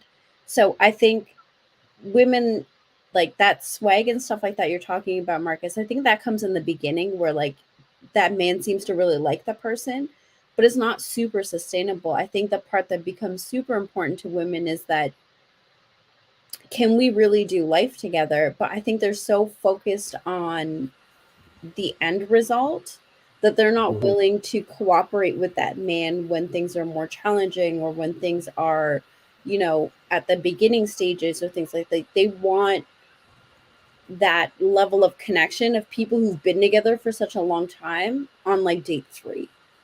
So that's No, I think essentially what I'm trying to Not you, Shan. okay, Other yeah. women. That's essentially Okay. what I was saying. The ability to connect like that is a skill. When I'm saying you can't have the game sliders all the way at 100, like there are men who can instantly create bonds with people, right? Those men tend to be called pickup artists, or can sleep with a lot of women because they know how to hit that They're chord. charismatic, yeah. Yes, the charismatic ability allows you to create that bond a whole lot quicker. Some of the men that have that may fit all the criteria may have the type of personality. Like I think y'all was talking about software engineers at a company that couldn't find women. They fit probably all the other characteristics, but their charisma was so low in the game slider, it wiped everything else off the map. Like you can't have 100 of everything. It just don't, life just don't work that way. Yeah. Unless you 100, Yeah, but I think you that might not get 100 everything. Well, so I think that is per individual though, because what you're thinking of is 100. Like I think that it just depends on you, like what goes for you. I don't think that anybody, for me, I don't place that much. I love a guy who was a 1% or whatever, but I don't place that much emphasis. You can give me a guy that I got a strong connection with, who maybe making a little bit less than me, than a guy who's got money and I got no well, connection with. let I me don't get even in want here to. real quick on the connection thing, because I've heard this a lot, and I think there are two main reasons why this is being used, and I believe women believe it when they say it. Modern, I think the women of today, they don't allow themselves to be put on to anything new. Every woman believes she knows what she wants. Every single one. I know what I like. How can we call women emotional, erratic, temperamental, all these things that deal with changing mercurial emotions, but then say women know exactly what they want? Those two things don't gel to me. Sometimes you Women don't know don't. what you So want until you what it see really is that Black Man Unfiltered said on my show the other day that he had a show with all married women or couples or something, and he said, "Tell us about the time you met your husband." And he said like 90 or 80% of them said, "Oh, I didn't like that mug when I met." Like, you see what I'm saying? And that person grew on them. That's what I mean by saying women don't allow themselves to be put on to anything new. You think you like a specific type of cocktail, right? And you won't do anything except for that cocktail, and you won't allow anything else to blow your mind because you won't allow anything in. Well, I That's think one that's part. That's not the true. difference. Hold on, You there's have to two. have a There's another one. standard. There's Okay. another one on the bond. Hold on real quick. Let me get this last one off. Modern women have already lost their ability to bond because they have too many bonds already through Not sex. me. Not you, but I'm just saying modern women in general that say, I can't bond. I don't, these niggas is whack, that type of thing. You already got too many, you got too many bonds. You see what I'm saying? Like that is biochemical. That's biological. Chemically, you already have too many bonds. You already got too many husbands. You see what I'm saying? And that is why you can no longer bond. It's called alpha, having alpha widows. You're comparing every dude to the one guy you wish it would have worked out with. So even if it wasn't through sex, I think that can happen, you know, uh physiologically, to where you're just hoping, you're pining away for someone and nobody else compares to him, that type of thing. But I'll yield back. I Oh, think go ahead, Nas. that first point you made, Trigger Mike, I think the other aspect to that is that women feel this pressure to answer to other people too, right? if he's not on par with the other people who've been in relationships, then you have to answer to that. You have to justify.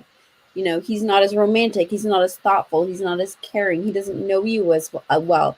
All of a sudden your girlfriends are like, oh, are you sure? Or like your male friends are like, he's not that interested in you, you should probably let him go. Like there isn't enough time to allow relationships to build. Yeah. Outside factors throw so much pressure into like a brand new relationship that I think people are quitting before even reaching the start line, to be honest.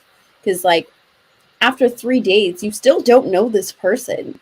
And yet there's the social expectation of sex. There's a social expectation of knowing each other to a certain degree. There's a social expectation of like how many conversations you should have had at this point, what the conversations look like, what that relationship is supposed to look like. So many people have so much input on relationship building that like most people don't get to start before, like it's over before it even really starts. Listen, I want to marry my best friend, and even I'm selective about my friends, my regular friends. So who said you're supposed to marry your best friend? Who said? I said I didn't say, I didn't ask anybody's. I'm telling you what I want to do.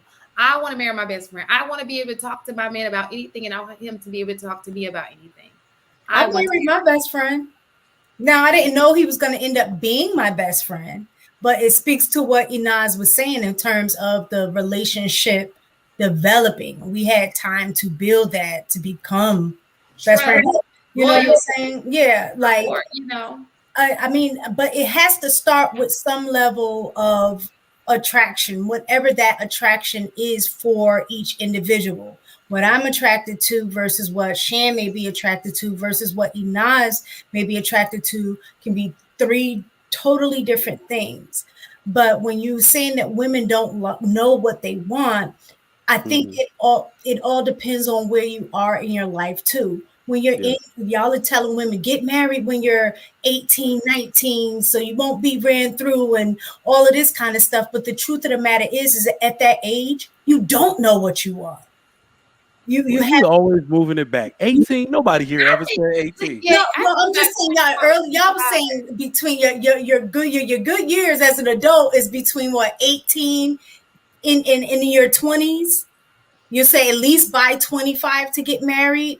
And that's what I'm trying to say, especially now, because in this generation, we delay our children's maturity. Whereas when I look back at how mature my mom was at, I'll say my age, and then when I compare the maturity level of my kids when they were, in high school. So when you're asking women in their early 20s to be ready to be married, even though they're in their 20s, they're still operating at a level 18, 19, and they're not ready. They're trying to figure stuff out. So y'all want women to be like, allow men the time to make the mistakes, allow them to grow, but y'all want us to be ready already. And it's just not going to happen like that. Well, yeah. We already said age gap dating was probably better. Yeah, I was going to say, we already talked about this last week where I said we got to take the word ready out. We want them to be focused. They make the conscious choice not to be to engage in whatever promiscuous behavior, or it's not promiscuous behavior, it's just focused on studies. What we're forgetting is that, and the large majority of the world will show you this, you can do everything. Everything you think you're trying to space out, you can actually do it all at the same time. You can do school, you can do you can actually do children, marriage, all at the same time. And what we're just now realizing is that growth is the bond that you're talking about. The growth, like you're supposed to grow up in your relationship. That's why nobody knows how to do relationships, and they're more combative, less willing to do things, less willing to negotiate into their 30s because they didn't grow up in a functional relationship, which they should have. But I guess the thing is again, if you never like grew up with a representative of a relationship together, and like with your parents or anything, how are you gonna? You understand what I'm saying? That is why I think a lot of people are waiting to their 30s now, because it's just too scary if you didn't have a good example. So I've been thinking on that because I've heard that point so often now, right? But like, what's that saying of like, someone who's a fool has to learn from their own mistakes, and someone who's wise learns from other people's mistakes. I'm starting to lean more towards the idea that like you can learn from bad examples just as much as you can from good examples, right? Yep. And I think that there are a lot of people who did grow up in single parent households who know exactly what not to do. But right? it takes maturity to know that, though, as well, to recognize that. No, I don't think it's just maturity. I think it takes having a mate that also is patient enough for you to make mistakes until you find your stride. Because there's no handbook to being a parent. There's no handbook to being a partner, right? We can all give advice, but do you have somebody who's willing to stick it out through the mistakes, or is this person going to quit on you the first mistake that you make? Right? That goes That's for men and maturity. women alike, right? Typically, when you don't get into situation like soon as it's a level of maturity to learn how to persevere. You have to develop that, and when you're young, you really you don't know. So You here's why I don't. think it's more than maturity, right? And I think this is really important. I think maturity means being able to call it out and understanding what it is, right? Recognizing it. But I can, and I think most people can, recognize it, label it, identify what it is, and still choose not to work through it. I think it takes a certain level of grace and a certain level of patience towards somebody outside of yourself. I think it's so much more than maturity to make that work. I think there's a lot of people who are more mature than people perceive them to be. They're just not as cooperative with each other, and I think that is equally said for men as it is for women. People can say, I identify that you have this issue. I'm not willing to put up with it. I'm not willing to work through it. I think people's boundaries are way too rigid to the point where they're walls instead of actual boundaries. It's not a fence, it's a whole friggin' wall that pushes people out. I think that's really where the problem is it's I think because I think self awareness is at a height that like so far exceeds previous generations. People now have language for things that they never had before. There's more people going to therapy than they have before. People are more educated than they've ever been before. People have the ability to label things and understand things at a capacity that hasn't existed before. But I think that the work ethic to get through those things is lower than it's ever been. I agree. Speaking about therapy, right? Have any of y'all ever watched the Ayanna show? The Fake My Life show. So did you see when she had couples come on there? Who? She would have couples come on there sometimes. She stopped doing it in the last seasons. Yeah. So I guess her husband had left her at some point, and she had this like aggression towards like men that she deemed to be a certain type of man. She was like, in my personal opinion, it looked like she was breaking them relationships up. Like, did you know what I'm talking about? Somebody else was saying that to me too. Oh, what are we talking about? What is Iyanla Vanzant on her show. Oh, I didn't watch her show. So I don't It's know. like if she deemed him to be like a dominant type of man or the alpha type of man or whatever, it's like she would personally pick at him, and if he didn't bow down to her, she would tell the woman to leave him. She was crazy. That when you was talking about therapy, it made me think of that. And to transition that into people breaking up all the time, I think people go get therapy from their friends. And single people keep other people single. They always used to say, no two people are together that don't have a great reason not to be together. You have to make the choice, and then just decide to continue to make that choice. But I need you to say that line one more time. Say it one more time. No two people are together that don't have a great reason not to be together. You need to decide to make the choice and then continue to decide to make that choice. That's what relationships are. They're not this fairy tale thing where you walk in and it's roses and honey and bubbles and little midgets with arrows shooting at you. It don't work that way. Little people. Yeah, it don't work that way. Cherubs. I'm gonna call them cherubs. The little cherub shooting at you. Work. In terms of maturity, when I look back at when I met my husband, I think this is a lot of times what people end up going through, especially when men be like, oh, she changed, things like that. When I look at, I met my husband at 18, right? So at 18, up until we got married from 18 to 25. We ended up getting married at when I was 25. I know at that time that I met him, I had no clue about who I was, right? Now, when we got serious and then, was looking at like we had a kid and all of those things, we got married, I think that helped me actually figure things out, because now it wasn't about me, it was about the fact that we had a child. So then I had a different purpose. But when I look at my level of maturity at the time that we met, I think both of us was very immature, and looking at how our relationship was at that age, when I was 18 and he's a few years older than me, I'm grateful that even though both of us was at a level of immaturity, I'm grateful that he was more mature in terms of level of understanding than I was. Because if both of us was at the same level of immaturity, I don't think that we would have been together. So I do it, even if you're not the one with the level of maturity, somebody in that relationship has to be the mature one, because that's the only way it will work. You know what you keep doing? Advocating for age gap dating. That's what we've been saying since day one. Yeah, well, everything you said is fixed by age gap dating. I'm okay with age gap dating. It's just the broad amount of the large age gap that I'm referring to, only because, like I said, statistics just are not in that favor. I know we push it.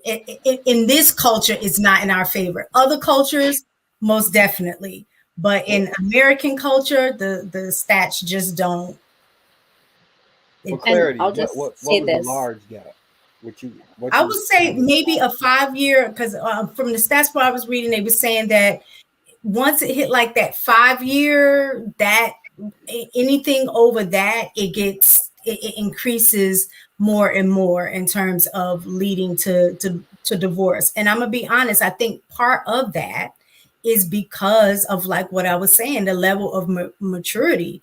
If you're growing, sometimes when you grow up in your relationship, as you're learning who you are, you end up learning, I really don't like this person.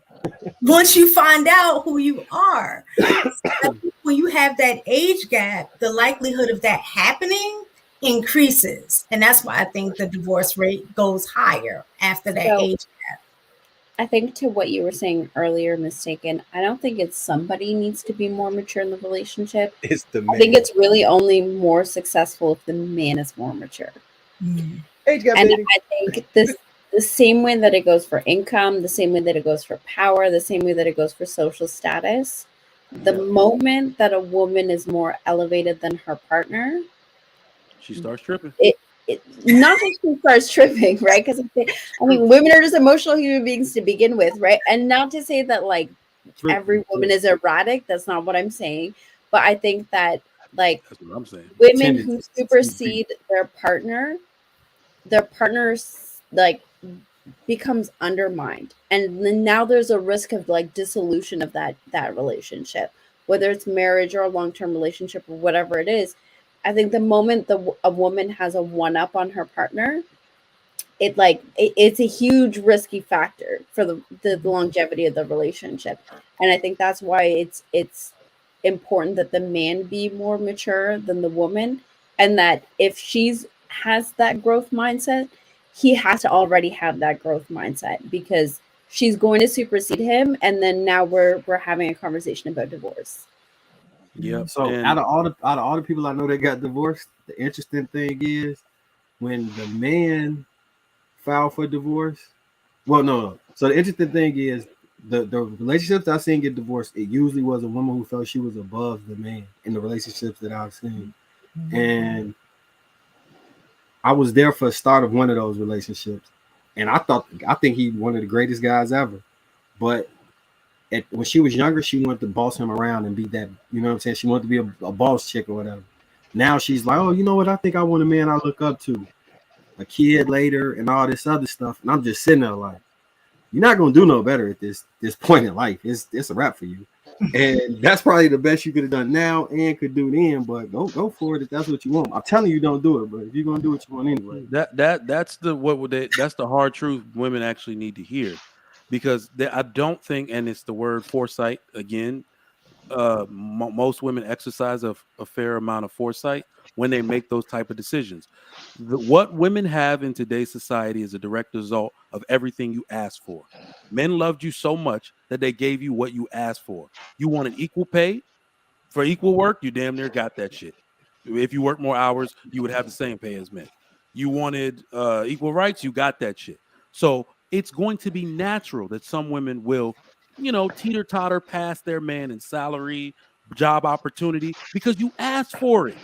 Like, what you're learning is that everything that women advocate for against men isn't actually true. Men don't actually make more money than you because we're men. Men don't actually treat men better because they're men. It's like we give opportunity freely in this country, especially to men or women. So women ask to be ascended equally, and sometimes that means you'll ascend past men. It's just that your ego was not supposed to get inflated. We gave this to women simply because I believe we expected them to be a greater asset to a family. I think Enon said it, and I've been using this. I've been stealing it, and I couldn't ask for your permission because you was on Ramadan. But I said that when a man makes more money, this is how benevolent we are. Our woman's life gets easier. Somehow, when a woman starts making more money, her man's life gets harder, and she wants to leave that nigga. That's not fair.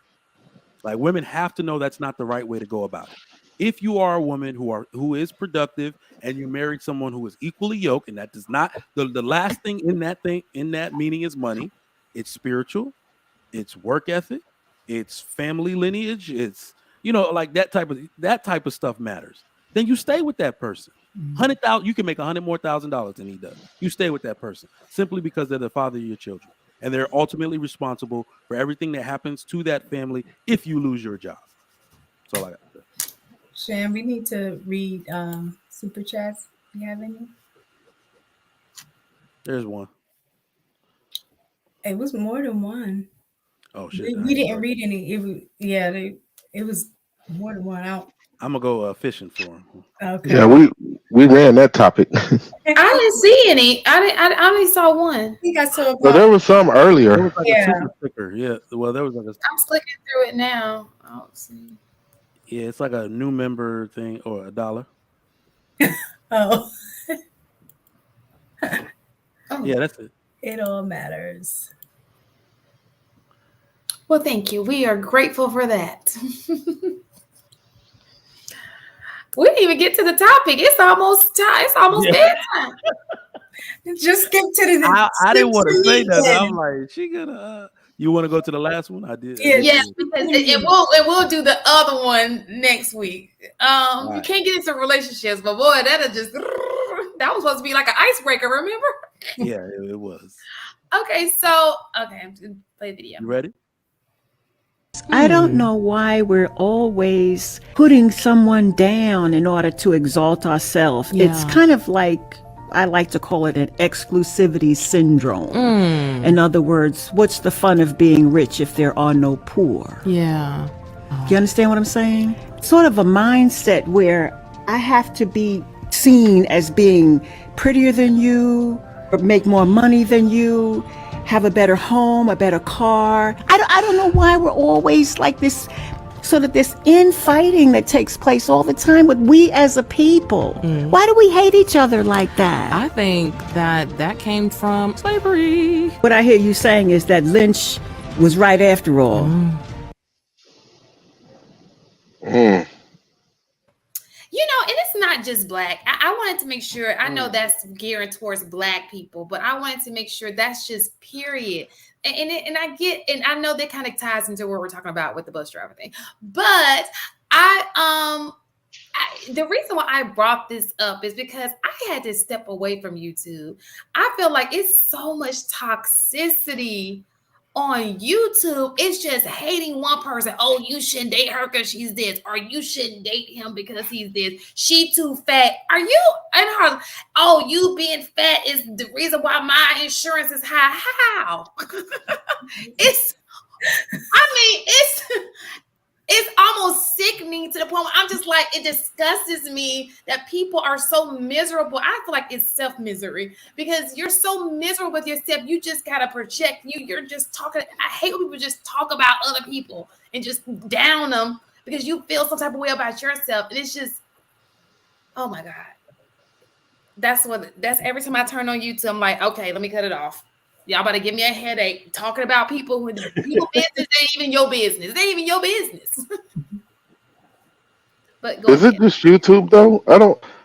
I would actually argue that It's all of that. It's like those little those the ones I be sending y'all, like the little, basically these little tag things. And I'm like, I saw, and I hate to bring her up, but I looked at Miss Pearly, not Pearly, is her name Miss Pearly? It's like Pearly, and they were talking about a bit, why women shouldn't be overweight and how it affects them. And I'm like, how does a person being overweight affect you? How? What as so bad advice or what something? what I was gonna say was I don't think it's YouTube. I don't think it's social media. This is something that's been going on since the beginning of time. Like this, us comparing a person comparing. I saw you shaking your head, Missy Nas. A person comparing themselves to being better, to feel more important or better than somebody else. There's a reason why kings were kings, peasants were peasants, and everybody was in the middle. Like it's always been somebody on top for whatever reason. There's always going to be somebody on bottom for whatever reason. I don't think that it's necessarily just to these spaces. Now, why do people just do it randomly to call somebody fat or short I mean, it had a or too whole skinny topic on or oversized, obese people. And I get it. If you want to say, okay, maybe you shouldn't do this because health reasons, you did it because you're really it, looking out for the it does interest of the affect your person. premiums now. Like let's be clear, it does You affect say what? insurance. Like that's not So a false thing to say. That It's not, what did it you just doesn't say? I it, missed it. it affects your premiums, your rates for insurance. That's a Let me true tell you thing. this. That there's a reason. I Let me can't get tell out you my this. point, Shan. Let him finish. Okay, go ahead, because I'm going to cut it off in a second. I Go mean, ahead. that's how it actually all works. The reason why the emergency room is so high now, Fat people. Fat not just people. fat people. It's not a It's joke. people that I mean, like it costs more for everybody else. Like it's just that way. I mean, if you want me to pull it no, up, Let me I can say pull this. it Let up. me say this, and I'm gonna let you go, Enos. Do we have that same strength when it comes to hookah smokers, cigarette smokers, people who secondhand smoke can literally kill you? Do we have that same? Do we have a Well, whole show about why you shouldn't be smoking that's hookah? Oh, fair. you smoking a hookah? Oh, you It's smoking not weed? fair. It's Oh, you bullshit. smoking cigarettes? And That's a my fair statement. secondhand Yeah, I smoke, probably I kill gotta some smell people that with shit on secondhand your smoke. Because nose. Right. because All it's the premiums, same all that high for life equivalent. insurance for It's the same smokers. equivalent. All What I you're was saying gonna is say, the same equivalent. Like the I number one understand what killer is heart parallel you're disease. making, Shan. The It like number one killer is heart disease. So let's just go. Like okay. those are the So things that you can affect immediately, right? But So heart so disease hang on, friend. hurts Let her. me yeah. Secondhand smoke can kill you plus kids and everybody around you. So I So care more about that because it indirectly affects me than I care about you putting a burger in your mouth there are because more you. fat people than there are smokers, Shan. And if you have a so heart attack while driving, you that's can kill more people That than doesn't I don't include know about hookah, that. does it? Or you talk about cigarettes? so You're let not But me even including if, cigars, cigarettes, hookah. real fast, I promise I'm gonna let you go in, Nas. But even with that being said, that affects you. When you're smoking, you're literally affecting other people indirectly. You understand what I'm saying? You're making a choice for a kid who's in a car with you because you smoking a cigarette. so okay. who's Let smoking me a jump in Pearl. here. I think this is I'm just important. saying, if we're gonna get to the nitty gritty, let's talk That's about illegal. cigarettes. That's Hang on, illegal. 'cause You can get I'm a ticket ready. for that. Wait. So here's the thing, right? There are just as many repercussions. I don't know if the US is caught up to Canada or not. There's just as many repercussions to smokers as there are to people who are considered obese. In Canada, if you are smoking with a minor, so that is considered somebody under the age of 16 in the vehicle, you can still be fined or charged. So, like, secondhand smoke is still very, very much penalized. To what AP was saying about premiums going up, if you are either caught or identify as a smoker, your premiums go up as well. But here's where weight becomes a thing. Two aspects, right? So like I know the first one I'm gonna say is gonna be a little bit triggering, so let me get to the second one too. So the first one is like the medical industry, their markers for health, especially in terms of somebody's weight, are so off in terms of what healthy actually consists of.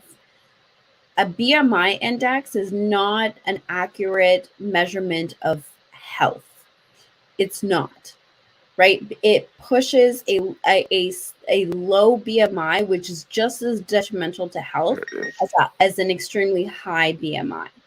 It's not a marker of longevity. It's not a marker of quality of life. We need to find a different way to mark what weight actually affects your health in a way that is significant to the healthcare industry and creates a burden on healthcare industry to the point where there are a significant amount of people who are within the norm of BMI still dealing with cholesterol, still dealing with heart disease. The second thing to what you were saying, Shan, is people who have unhealthy eating habits, just like smoking, affects the children around them. It's instilling unhealthy eating habits in the people in their surrounding and the people that they have influence over, right? So, one, yes, like people need to stop looking down on other people. That's a byproduct of consumerism. And unlike the video, it's not Willie Lynch.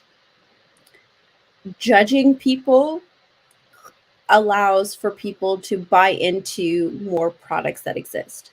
It feeds into the money machine. It has nothing to do with Willie Lynch. It has nothing to do with race. It has nothing to do with class. It literally promotes consumerism across all spectrums of demographics. The second part is I think that like this whole like weight thing not affecting people, it's a visual representation, right? People like to look at things that they consider beautiful. People like to surround themselves by the things that they like. So if you're forced to see something, if you're continuously unintentionally being exposed to something that you don't find appealing, people are going to revolt. We need to be able to like dissect and question why you find that revolting. Is it because the media machine has told you it's revolting, or you're actually repulsed by it?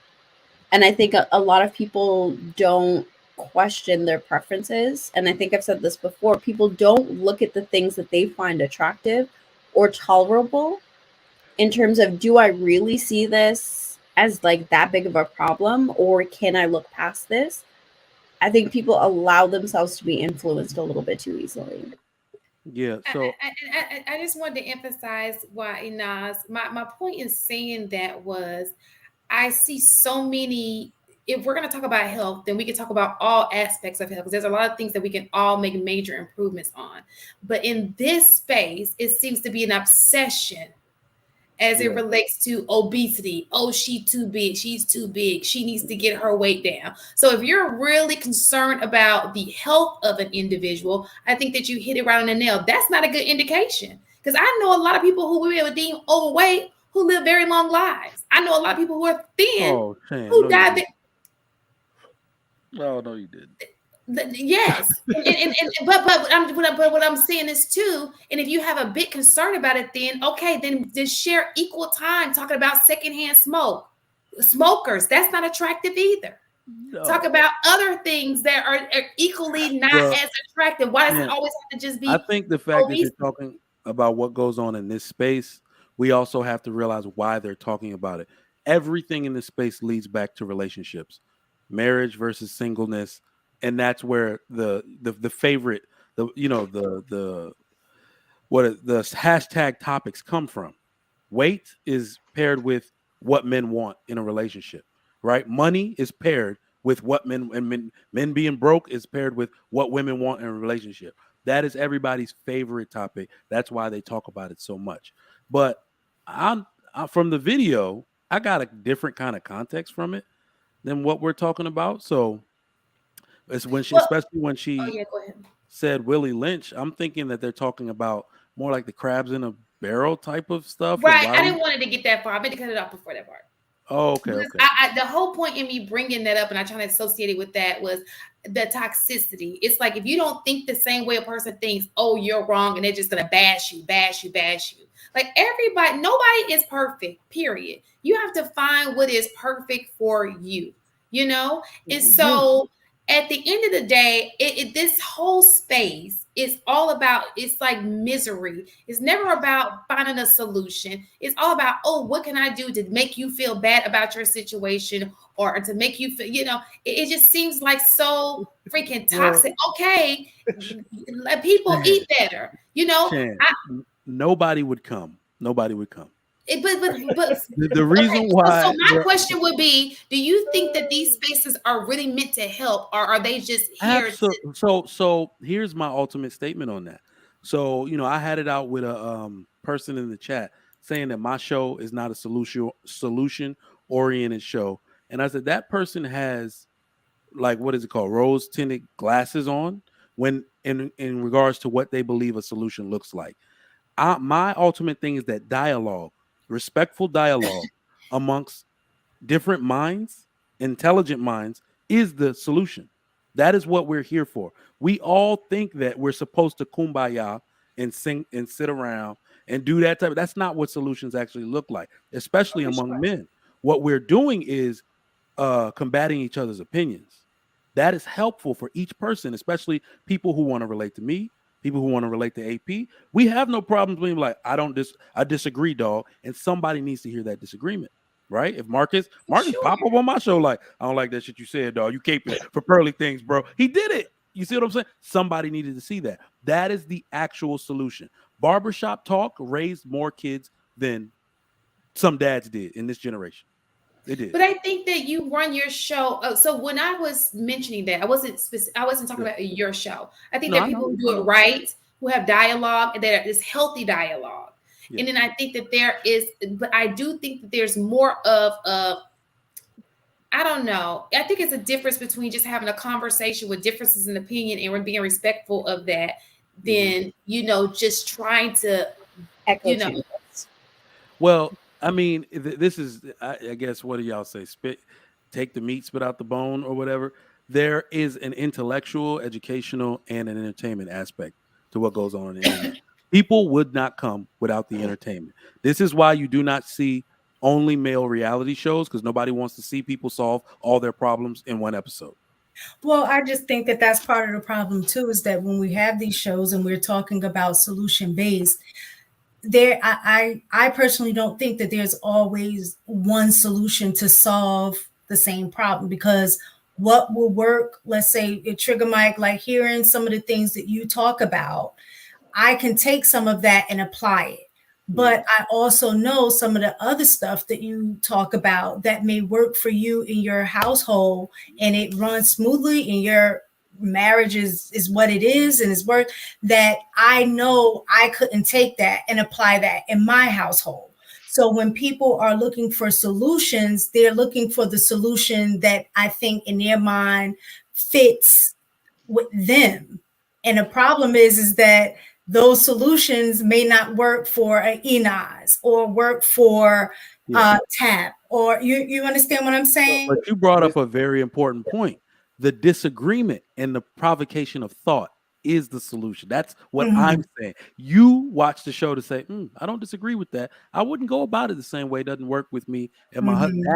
That to me, that is the solution. But go ahead. Gotcha. So can I just? Oh, go ahead, Marcus. You got it. I just want to touch on something real quick, because I just did a quick query on smoking and health related issues and people slamming them, and there's tons and tons and tons of videos. Here's something that's actually happened. People were shamed for some of those nasty habits. Thus, you can no longer smoke on planes. Thus, you can no longer really smoke in restaurants. All of these things actually happen through shaming these people who smoke. Now, so come back. You can still be fat on a plane, though. Now see here. If you don't draw attention to some of these health concerns, especially obesity, high blood pressure, high cholesterol, if you don't start shaming them, then nothing ever change.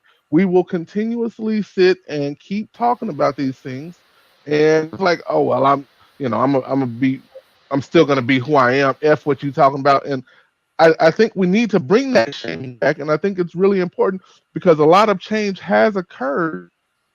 I If we think keep God's coddling your people, opinion on that.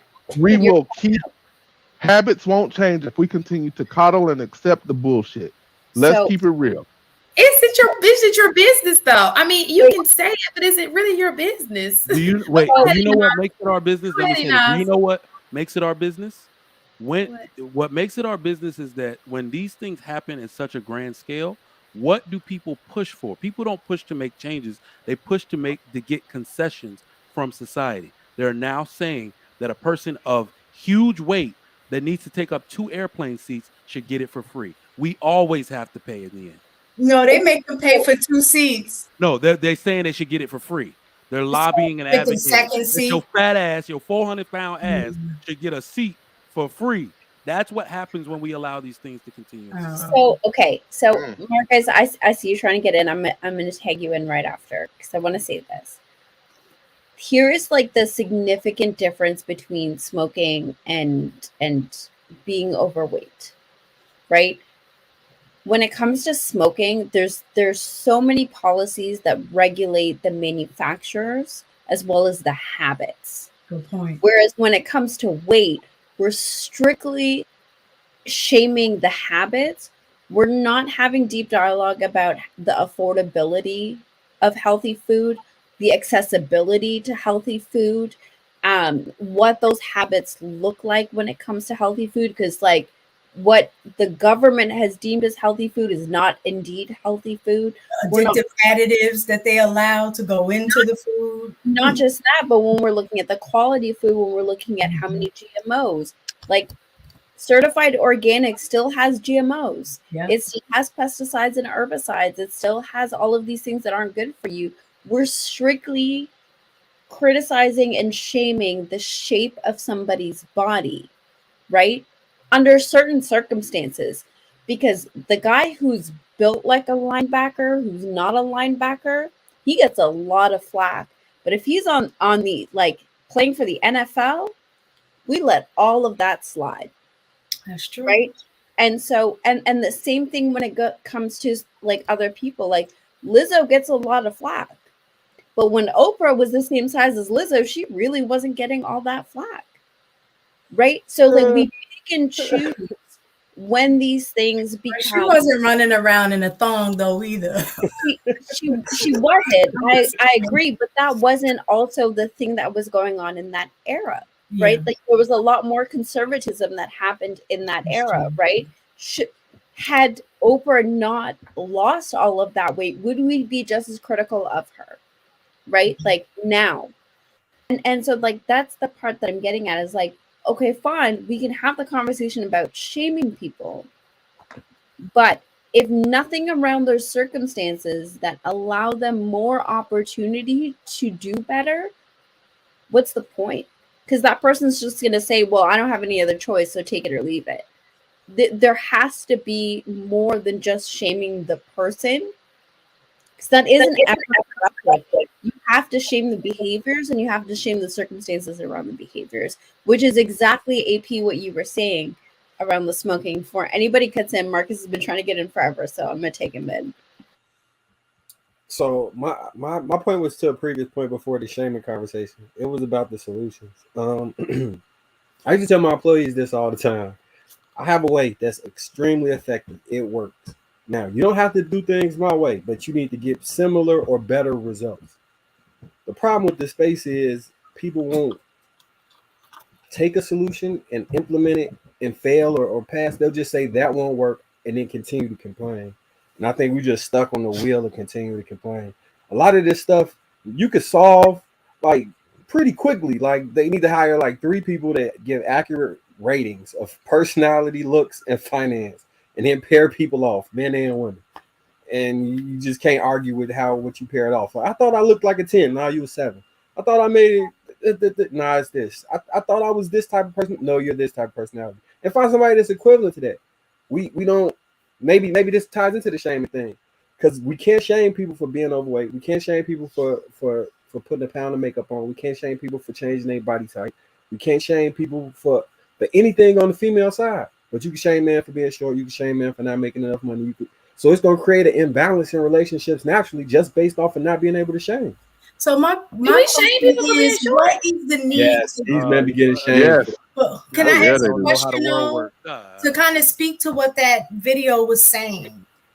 Why is there a need to shame if it isn't directly impacting? And it's what I'm saying is this: you might calling me fat, Yeah. or saying, "Oh, you're so fat," or something like that.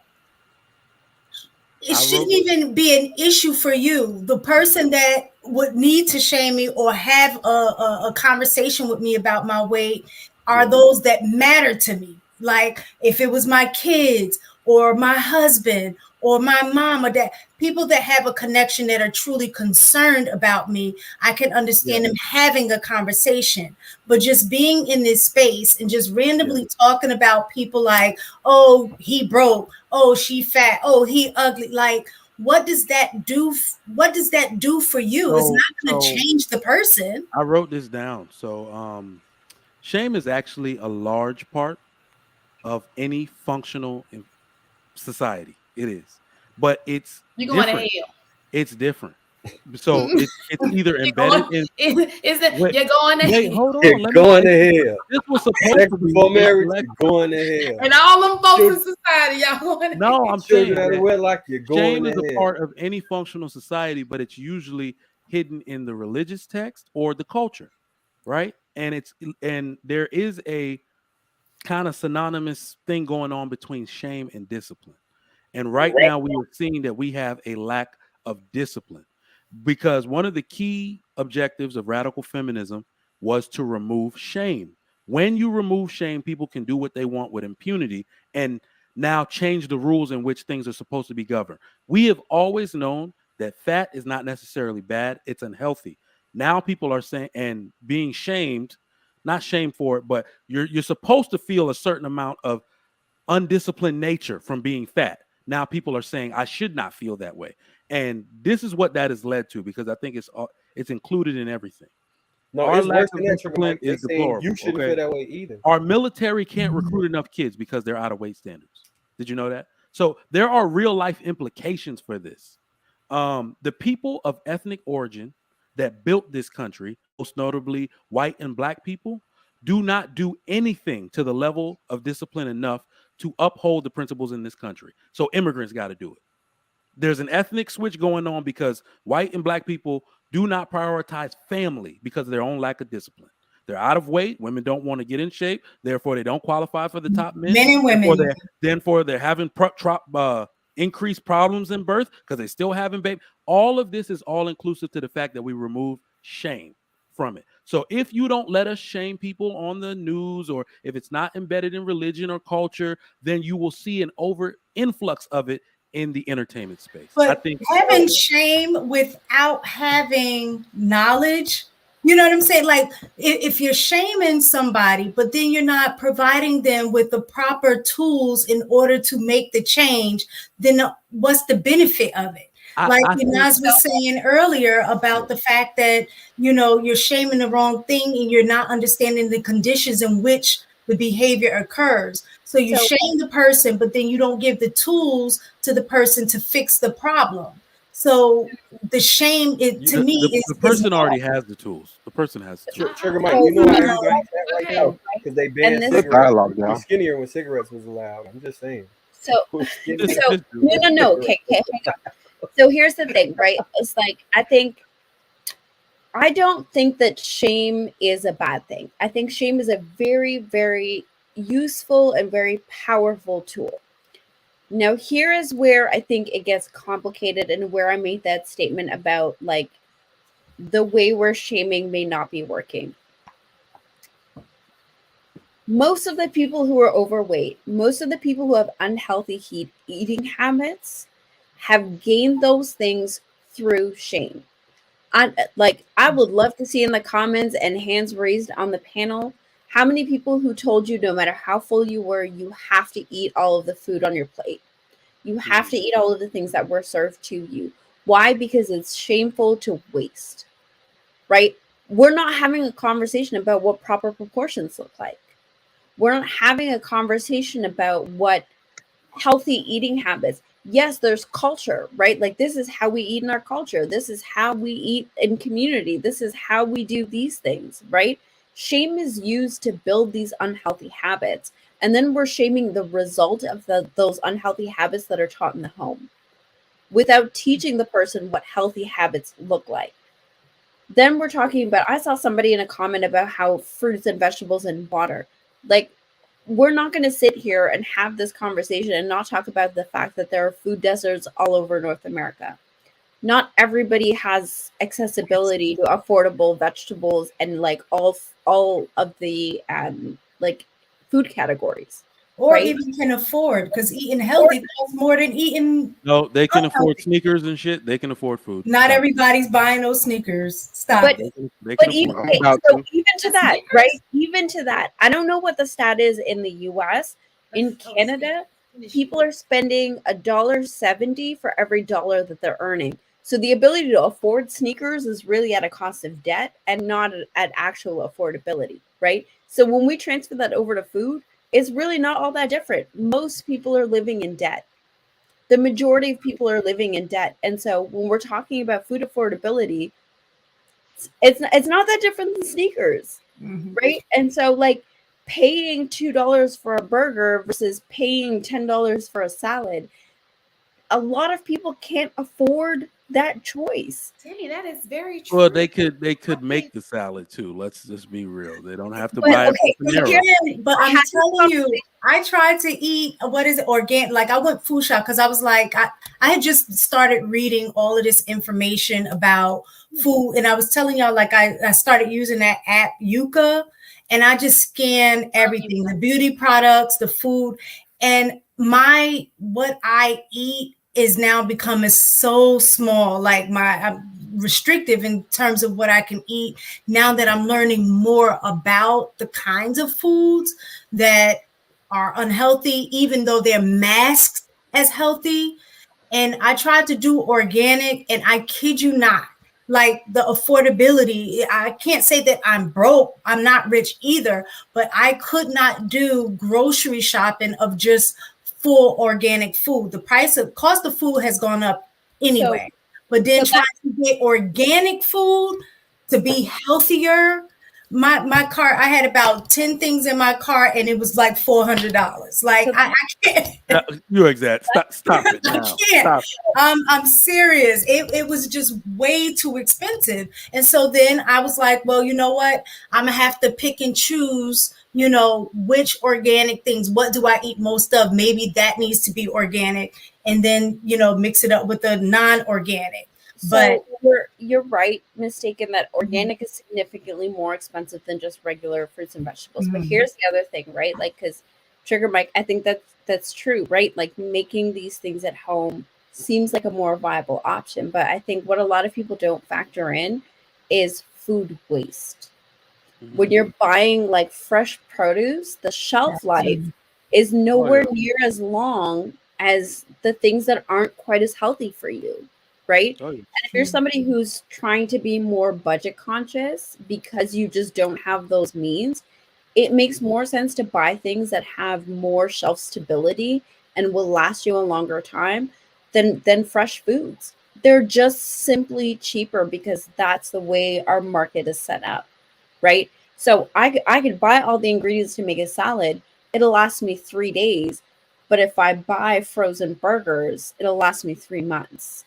Right. And I think, like, that's really the conversation when it comes to like weight and health, that people don't really have as much options, and the options are so simplified that it negates the reality of the majority of people.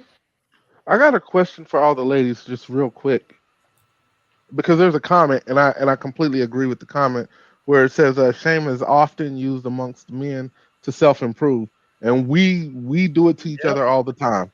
My question is, obviously that doesn't work for women. What is the best way, the best method? I was gonna say it has the opposite effect. I think that if you want to get Because if we don't like, just let me get it all the way out, and I'm gonna let you ladies rock with it real quick. Because if the opposite of shame is to embrace, to accept, I'm trying to understand how do we get the women to want to self-improve without the use of shame? Men. You exactly don't give her no attention. No attention. And I mean Yeah, none. call it attention. Don't give her no attention. Women like attention. Women like Call it attention. They attention. just do. They like attention. Most of them do. And if you don't care, trust me, No, that'll work. it's what I. So- I think it's. Oh no, this is for the No, ladies. she right. Attention or attention by other men. That's one. is That's attention. one part I of think it. that's one aspect. I don't think that that's going to fix being healthy. Exactly. What that does, it'll lead to going to get BBLs, go For, get, wo- you know what I'm for saying? women, it's Yeah. cultural because even though shame is anybody, AP, any man can tell you you're a fat piece of shit and just slap you on the stomach. You can be like, "Oh god damn, that's crazy. All right, let me get my ass in the gym." Like any man can tell you that. But for Right. women, it still exists, but it's cultural. It's your family. Your mom's supposed to tell daughters you're a fat piece of shit, and you ain't never gonna get your man, no man. And that is what has been lost. The women in your family, the women that you respect and listen to most, do not have I don't the know what you're talking ability about. Can to I? tell No, you that. Oh, it's hard for nobody them tell to you say that gained if weight they don't faster have a than your man. grandmama. If they don't have a man, it's hard for them to say Grandma that. You used to gained a be the pound. worst She one. gonna catch it. No, I mean, I was asking. Grandma used to be worse than I'm granddaddy. truly curious because that chat made me really think about it. Like one of the greatest things that somebody said to me to help me change was one of the, how they say, the good insults stay with you. So Like I, he was like, "You're a selfish bastard." That's what he told me. I changed the way I viewed things by taking it that way, right? So I'm curious, what is that equivalent for women? so okay, two pronged answer. One, shame is an effective tool for good men. For other men, they just pass the buck, right? So I think we need to be honest about that. It's not the most effective tool for everybody. I think people transfer their pain or take it out on other people, and that's a gender neutral thing. The second thing, to answer your specific question, AP, I don't think it's going to the opposite of acceptance, because I think that's what's led our society to where it is now, where just take me as I am, and women will seek out men who will encourage bad behavior, whether it's weight or otherwise, right? Women will seek out those men. I think that the opposite of what Shan said of like taking away attention, I think it's actually giving positive attention towards the good habits, right? So you meet a woman, she's cute in the face. She could probably use going to the gym. Hey, baby, let's go to the gym together. While you're at the gym, you're giving her a little love tap on the behind. You're encouraging her. You're making her feel good during the process. I promise you, on the days you don't feel like going to the gym, that woman is going to drag you to the gym because she's like appreciated that affection from you in that process, right? Giving women motivation towards the process of habits that lead to the result that you're looking for is 1000% the solution. Treating women like men is going to encourage the very thing that men on these platforms have been complaining about, is that women acting like men. So giving a solution that works for men towards women it's not going to work. You're not going to get the result that you're looking for. You're going to get more of the result that you're complaining about, because that's what's been happening. And that's an emotional thing for women too. So when you're shaming them about their weight, typically what happens is that they end up putting on more weight, because now they are shamed. So exactly to what Inaz said is praise the good behavior. Like that's one of the things that we learn in ABA. You want to replace the bad behavior with good behavior. And then when you see that behavior, then you acknowledge it and praise it. And typically that same behavior will increase. But I think that the you do issue, ABA therapy? I think Inaz gave an example of a woman with a man. A lot of these people don't have the men to say, okay, But it doesn't have to be your man, right? Like you could do this with like your female friends. You could do this with like, you know what I mean? Like your sister. You could do this, maybe not like, the butt taps, but like, the other forms of encouragement. You know what I mean? We're trying to create some boundaries around relationships. But questions. Yeah, go ahead. Does the acceptance or does this step that women have to take involve them taking accountability at all? No. So here's the thing. They don't have to. They just got to change. No, they don't have to take accountability. Well, isn't making a change accountability though? Because no, what he's asking for is really a verbal like, I was wrong and this. They're not about to do that. I shouldn't have ate that burger last night. No, what Inaj just described. Right? Hang on, okay, go ahead. Because I want to address this, right? Women will not say out loud that they're taking accountability, but women are so hypercritical of themselves that they already know the fact that they've put on too much weight before anybody says anything, right? Yeah. So I don't know that it's productive other than like to feed a man's ego. And great, sometimes that's a good thing, right? But in this case, is it really productive to feed a man's ego to say, yeah, you're right, I put on too much weight and this is better for me? Or is it more productive for the relationship to build these healthier habits and get to an end goal where everybody's happier in the relationship? Like, really, like, what makes more sense for the relationship? I think for a mature woman, that might be for a mature woman, that would be true. But what we're seeing now is that the lack of accountability also leads to an increase in delusion. So women don't take accountability if it's their man saying it. In fact, they'll say, I'm sexier than ever. Somebody's going to want me this way. So we don't know that the person has accepted it or that they're self-critical because they're so delusional. Right? I can get any man at this way. I get it. Like, listen to Lizzo. Just listen to her. That's that a woman. So like we don't know that they have taken or they're self-critical at all. So there's two things. But don't you think natural consequences would occur and well, like COPD, behavior? like you know what I'm saying? Like I can be as delusional as I want to be, right? But natural consequences is going to give me the results or lack of results that I think I deserve because I'm being delusional. So at some point, you're going to run into reality. And if I keep choosing to say, well, yeah, whatever live in my delusion, it only becomes my delusion. I'm still not impacting anybody, affecting anybody other than the results that I want. Have you seen I got two takeaways from what I heard from Inaz. One of the first takeaway that I have is men do it. We need to do it in such a way to where we don't make her get defensive, to where she doesn't feel like she has to take accountability for anything. We're saying, hey, come with us to go to the gym. Hey, come with me to this new salad sushi bar, whatever the case is, right?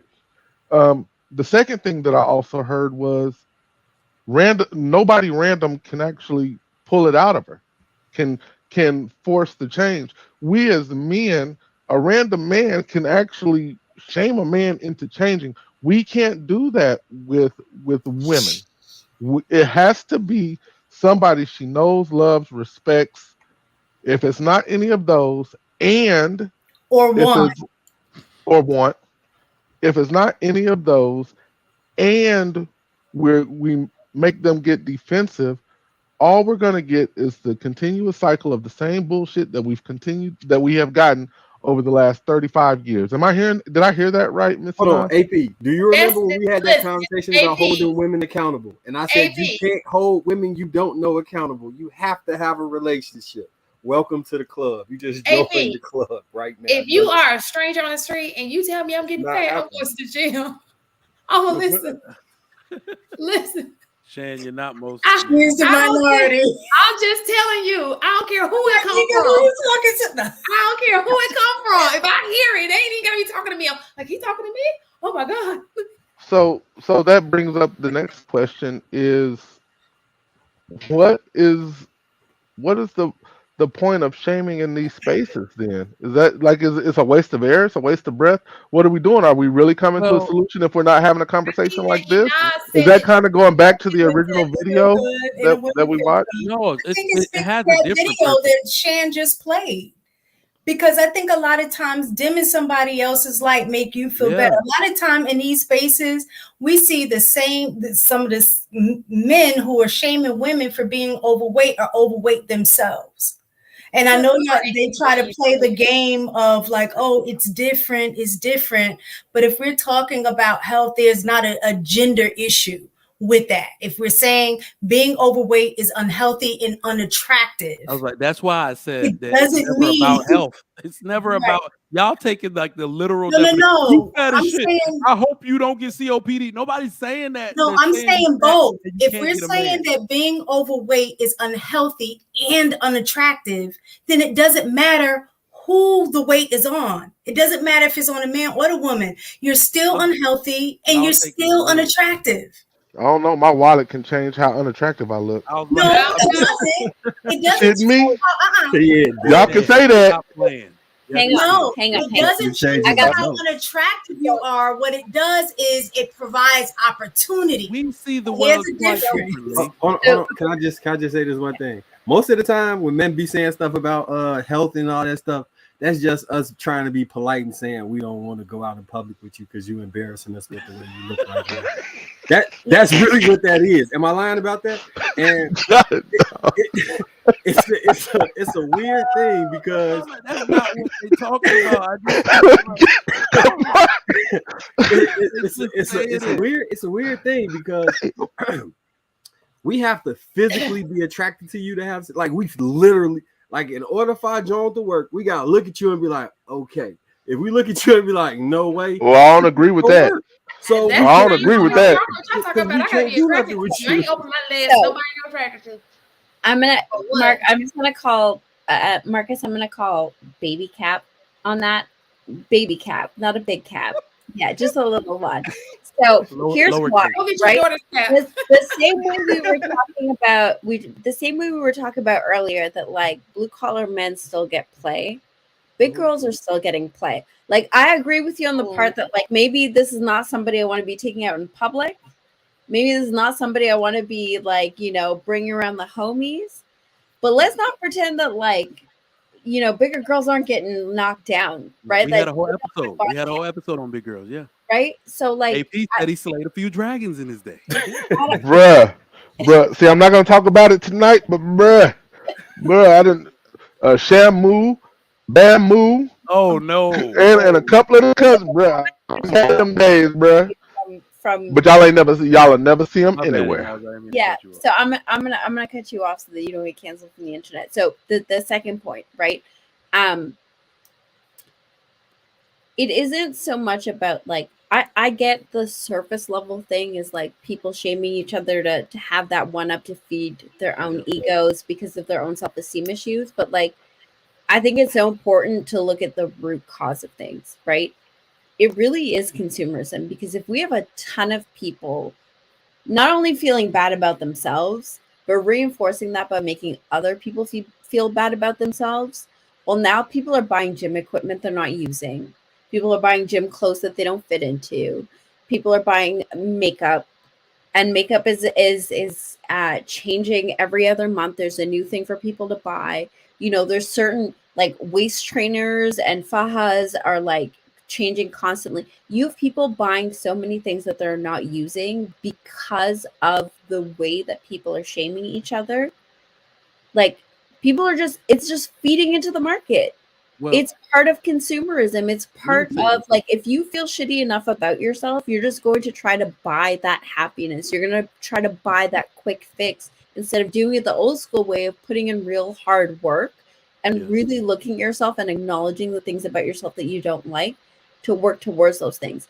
It's not just about like those person-to-person interactions. There's a bigger the same energy that y'all have for single mothers who are leaving marriages because the government is fitting the bill. I need y'all to have the same energy for people hating on each other.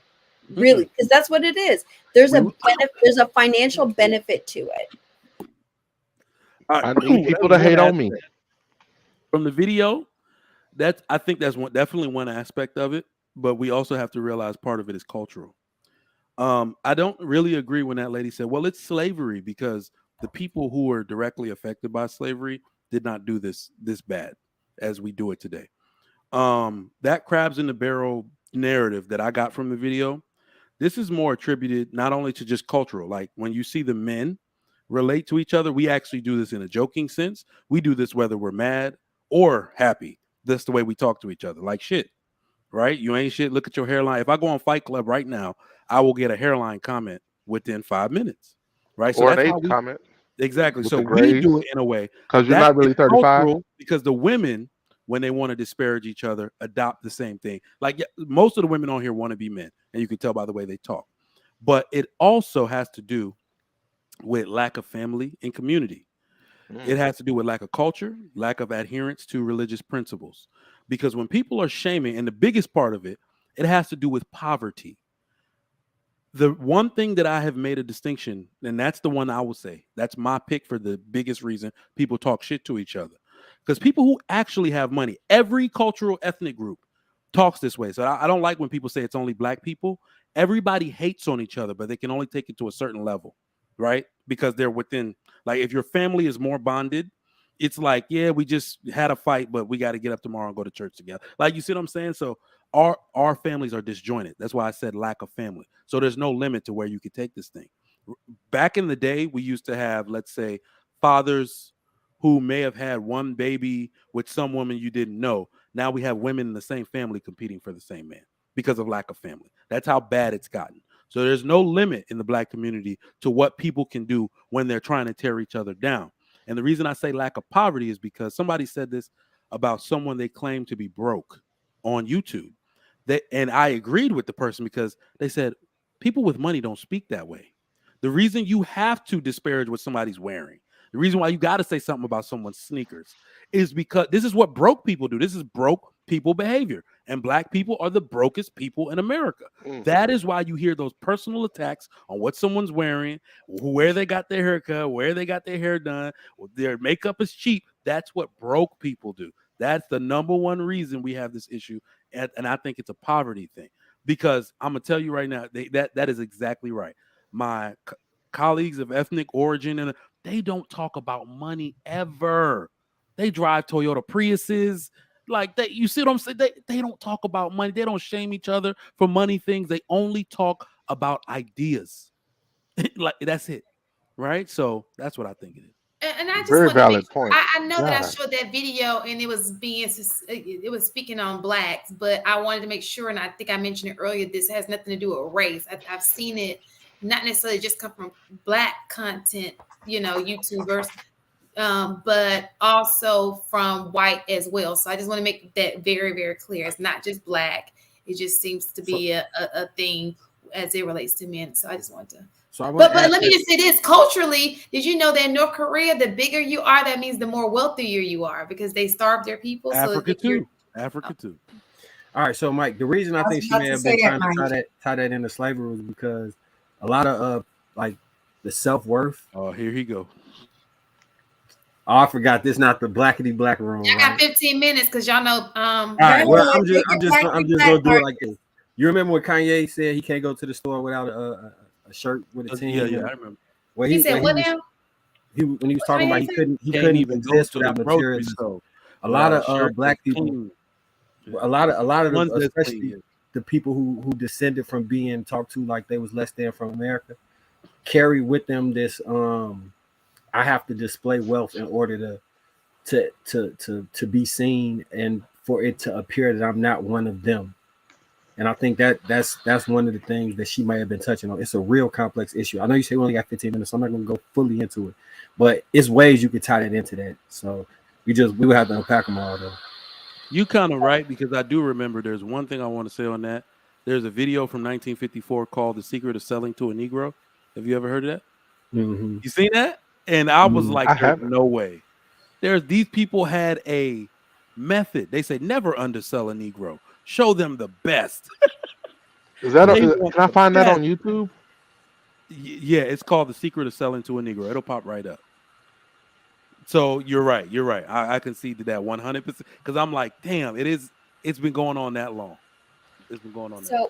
So I want to say this, and like Trigger Mike, I'm hoping you can back me up, even though we're on different sides of the continent. I think there's like slavery has just created a different outlook on similar circumstances, because I genuinely don't know a community that is like more critical of their children than immigrant communities. Like, they're not nice. Immigrant parents are not nurturing. Like, they are your biggest critics, and you grow up with their voice in your head. Like, there's no positive reinforcement when it comes to immigrant communities. They're so critical, and yet the behaviors wind up looking different. So I think it creates like maybe not rose-colored glasses, but like this lens that you see things through from that experience. And I don't know, because I'm not a part of the community, so maybe you can shed light on that, Marcus. But like, the outlook on same behaviors produces such significantly different results, even though there's so many similarities. I would agree. No, I agree with that. I definitely agree. A lot of the I know we weren't gonna go all the way into this, but a lot of like when I hear like Trigger Mike and other families talk about the importance of education and the importance of status and all those things, you got to also understand there's a large portion of our population that, from my specific community, that does not want to assimilate, and they assign whiteness to damn near everything that's positive or education based. So it's that dichotomy that's being fought against as well. So it's a multi-layered thing that has to happen in order for that to change. So it's complex, like I was saying. To your point, in there. Be nice. All right, Shan. We gotta do these super chats and do early night. Her man coming over. Harrison Davis, $4.99. Salute. PK Thunder. Whoa. $4.99. I told y'all it was Satan is the reason why we're so divided, and then have the nerve to ignore why women have the mark of the beast on their forehead.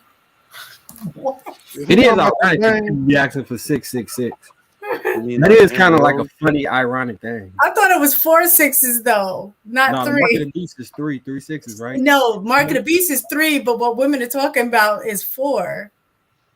Well, yeah, so what is it? 6 feet, 6 pack, 6 inches, 6 figures. Yeah. But if you got a 6-pack, you might be able to get away with not having the. I don't know, but yeah. All right. Women don't know what they want. They baby daddy. All right.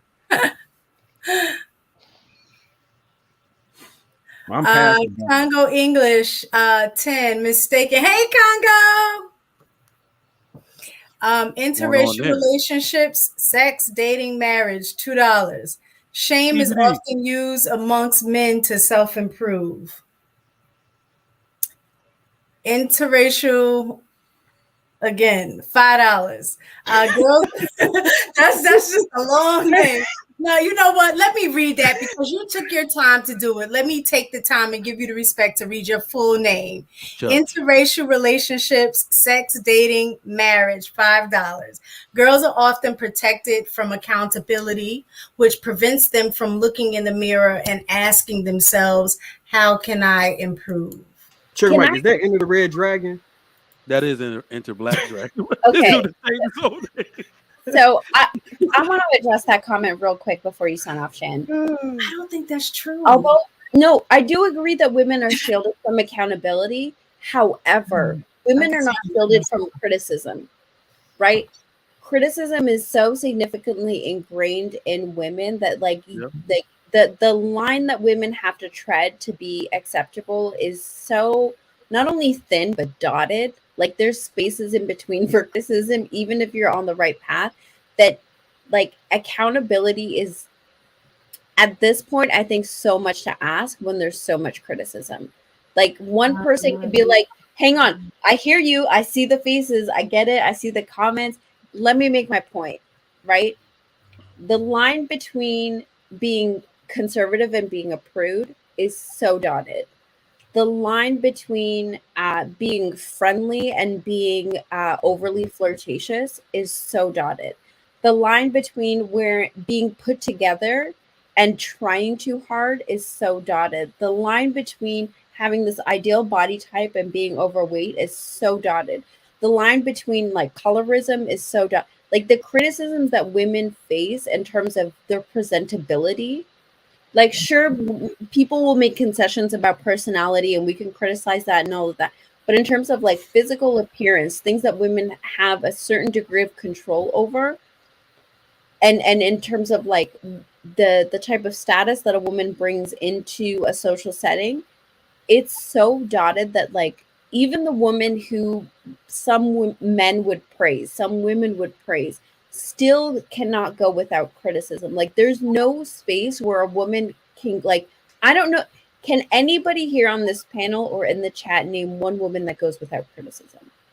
But can we argue that Savannah criticism Jennings. we can assume that criticism has always been constant because it can present itself as jealousy, envy, anything like that. I think what is lacking is the acceptance of said criticism to make changes, which is accountability, I guess. Everybody gets criticized. World leaders get criticized. Presidents that do a good job and reduce the debt get criticized. Everybody gets criticized. The difference is with politicians and stuff like that, they understand the job they've signed up for. As a woman, you're born into it.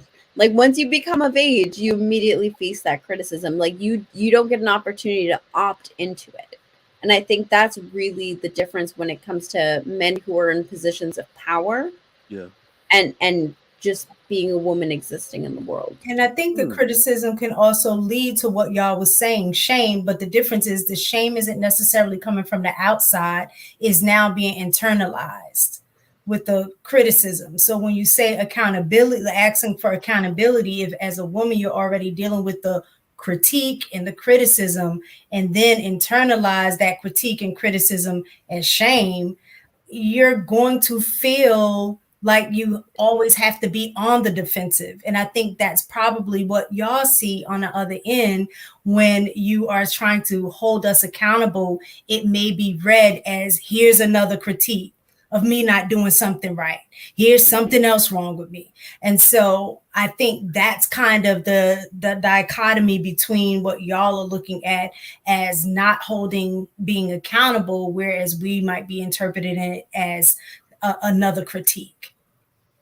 Y'all still ain't off the hook, but that's exactly what you know what? I advise men like to build a relationship. If it's somebody you care about and have a meet, like say you dating somebody and you want to get, I'm not even gonna say that online. So I'm gonna go ahead and say I think y'all are born that way because my daughter does that shit, and I've never taught her to. First, I'm not overly critical. Gotta start braiding my hair. It doesn't have to come from you directly. Yeah, it's insane. She's like all of you guys have this ability to move the goalpost, shift the argument, and make it something that we didn't intend it to be, to take the blame off of you to point it somewhere else. Because I don't know if you guys, I think y'all will look back later and say, hey, it's my fault, but I'll never say it out loud. Like, I think y'all are born with that gift. It's insane. Well, I'm sure of it. In terms of accountability as a woman, and that's why I say, like, when y'all are saying this, I'm like, maybe I'm just speaking to from my own personal experience, but I think like I grew up in a household where like sports were there. So if you play any sports or any kind of thing in regards to that, you learn to accept accountability. You don't have a choice. You know what I'm saying? When you're being coached, when you're in practices, like things like that, accountability from your other teammates, like, man, why you missed that play? So the thing is that I think being involved in sports teach women accountability if they're not getting it in the home, according to like what you guys are saying. So when y'all are saying women don't know how to, like, you know, Play softball. What are we talking about? apologize I think y'all are just born that way no, on I'm purpose. I think God did that to us on purpose. That was part of eating that damn fruit. I'm I'm telling just you, messing with you. because I'm like, I'm just why messing y'all with you, on by the here way. saying that, oh, you know, women don't take accountability, they don't recognize it. But like, if I'm wrong, I will say that I'm wrong. I will, and then I not only will say that I'm wrong, I will apologize. So, and I'm around other women who does that too. Now, I'm not saying that I haven't seen what you guys are talking about, but I think part of I don't know if it's the extreme or not, because I can only go by my own personal experience, you know, which I know is just a slither of what, you know, else is there. But yeah, I just don't agree. I think maybe what y'all are looking for as accountability is to scream it out, like, I'm being accountable. But the question is, if I'm Ain't not nobody hear screaming you. it out and saying not, man. accountability, but I'm making active corrective measures, am I still being accountable? Even though I'm not verbally saying it, but Oh, my absolutely, but actions that's are not what showing. happens. So Absolutely, that's not so That's I'm not what happens. I'm very similar to Mistaken, where like I will be the first one to take accountability. And I think the majority of you guys have seen that, where I'll be like, hey, you know, I was wrong for this, or I'm sorry, or I was like I don't know that there's anybody on the panel that I haven't made a similar type of comment to. That being said, you said something, AP, it's not innate. I think that because of the role of men, you're so focused on the things that you need to do, which are vital, that there sometimes is this overlaps of the difference between intent and impact. That sometimes when you address a woman the way that you would a man, that your intent should be focused on, that you want that person to overlook the impact.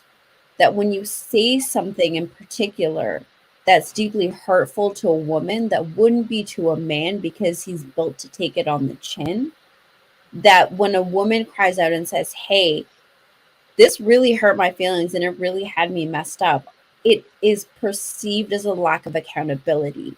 When really, like, we need to address the hurt that comes from the impact and not the intent to get to the accountability. So there's this barrier and lack of communication from the way that both genders communicate with each other, that we're not able to move past it to get to the point where a woman is able and capable of having accountability.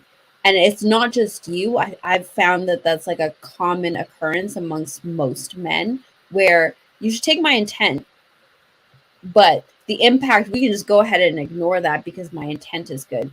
Unfortunately, that's not how things work.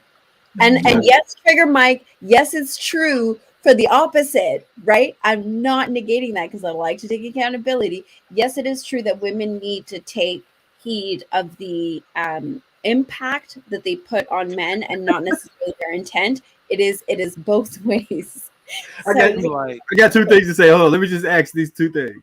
One, why are you so close to the camera, Trigger Mike? I don't know, nigga. The second, You've been drinking. Hold on. The second thing is, I've been having this conversation with men on the internet, and they tried to tell me I was wrong when I was trying to explain tone absolutely matters. It absolutely fucking matters. To a female, absolutely. To male too. There's a whole bunch of men in jail right now. And what Marcus just did was allow women to move the goalpost again and say, we don't create a safe space for them to do what should be natural to them. This is fucked up. We can't win. What should be natural? Look, Trigger Mike, I will say this. I know how to do this because in every relationship I ever had, every woman I dated, I've been able to get exactly what I wanted out of them. The only women I can't get to do what I exactly want is my mother. And it's because of the reason I wasn't going to say how to get women to do what you want them to do.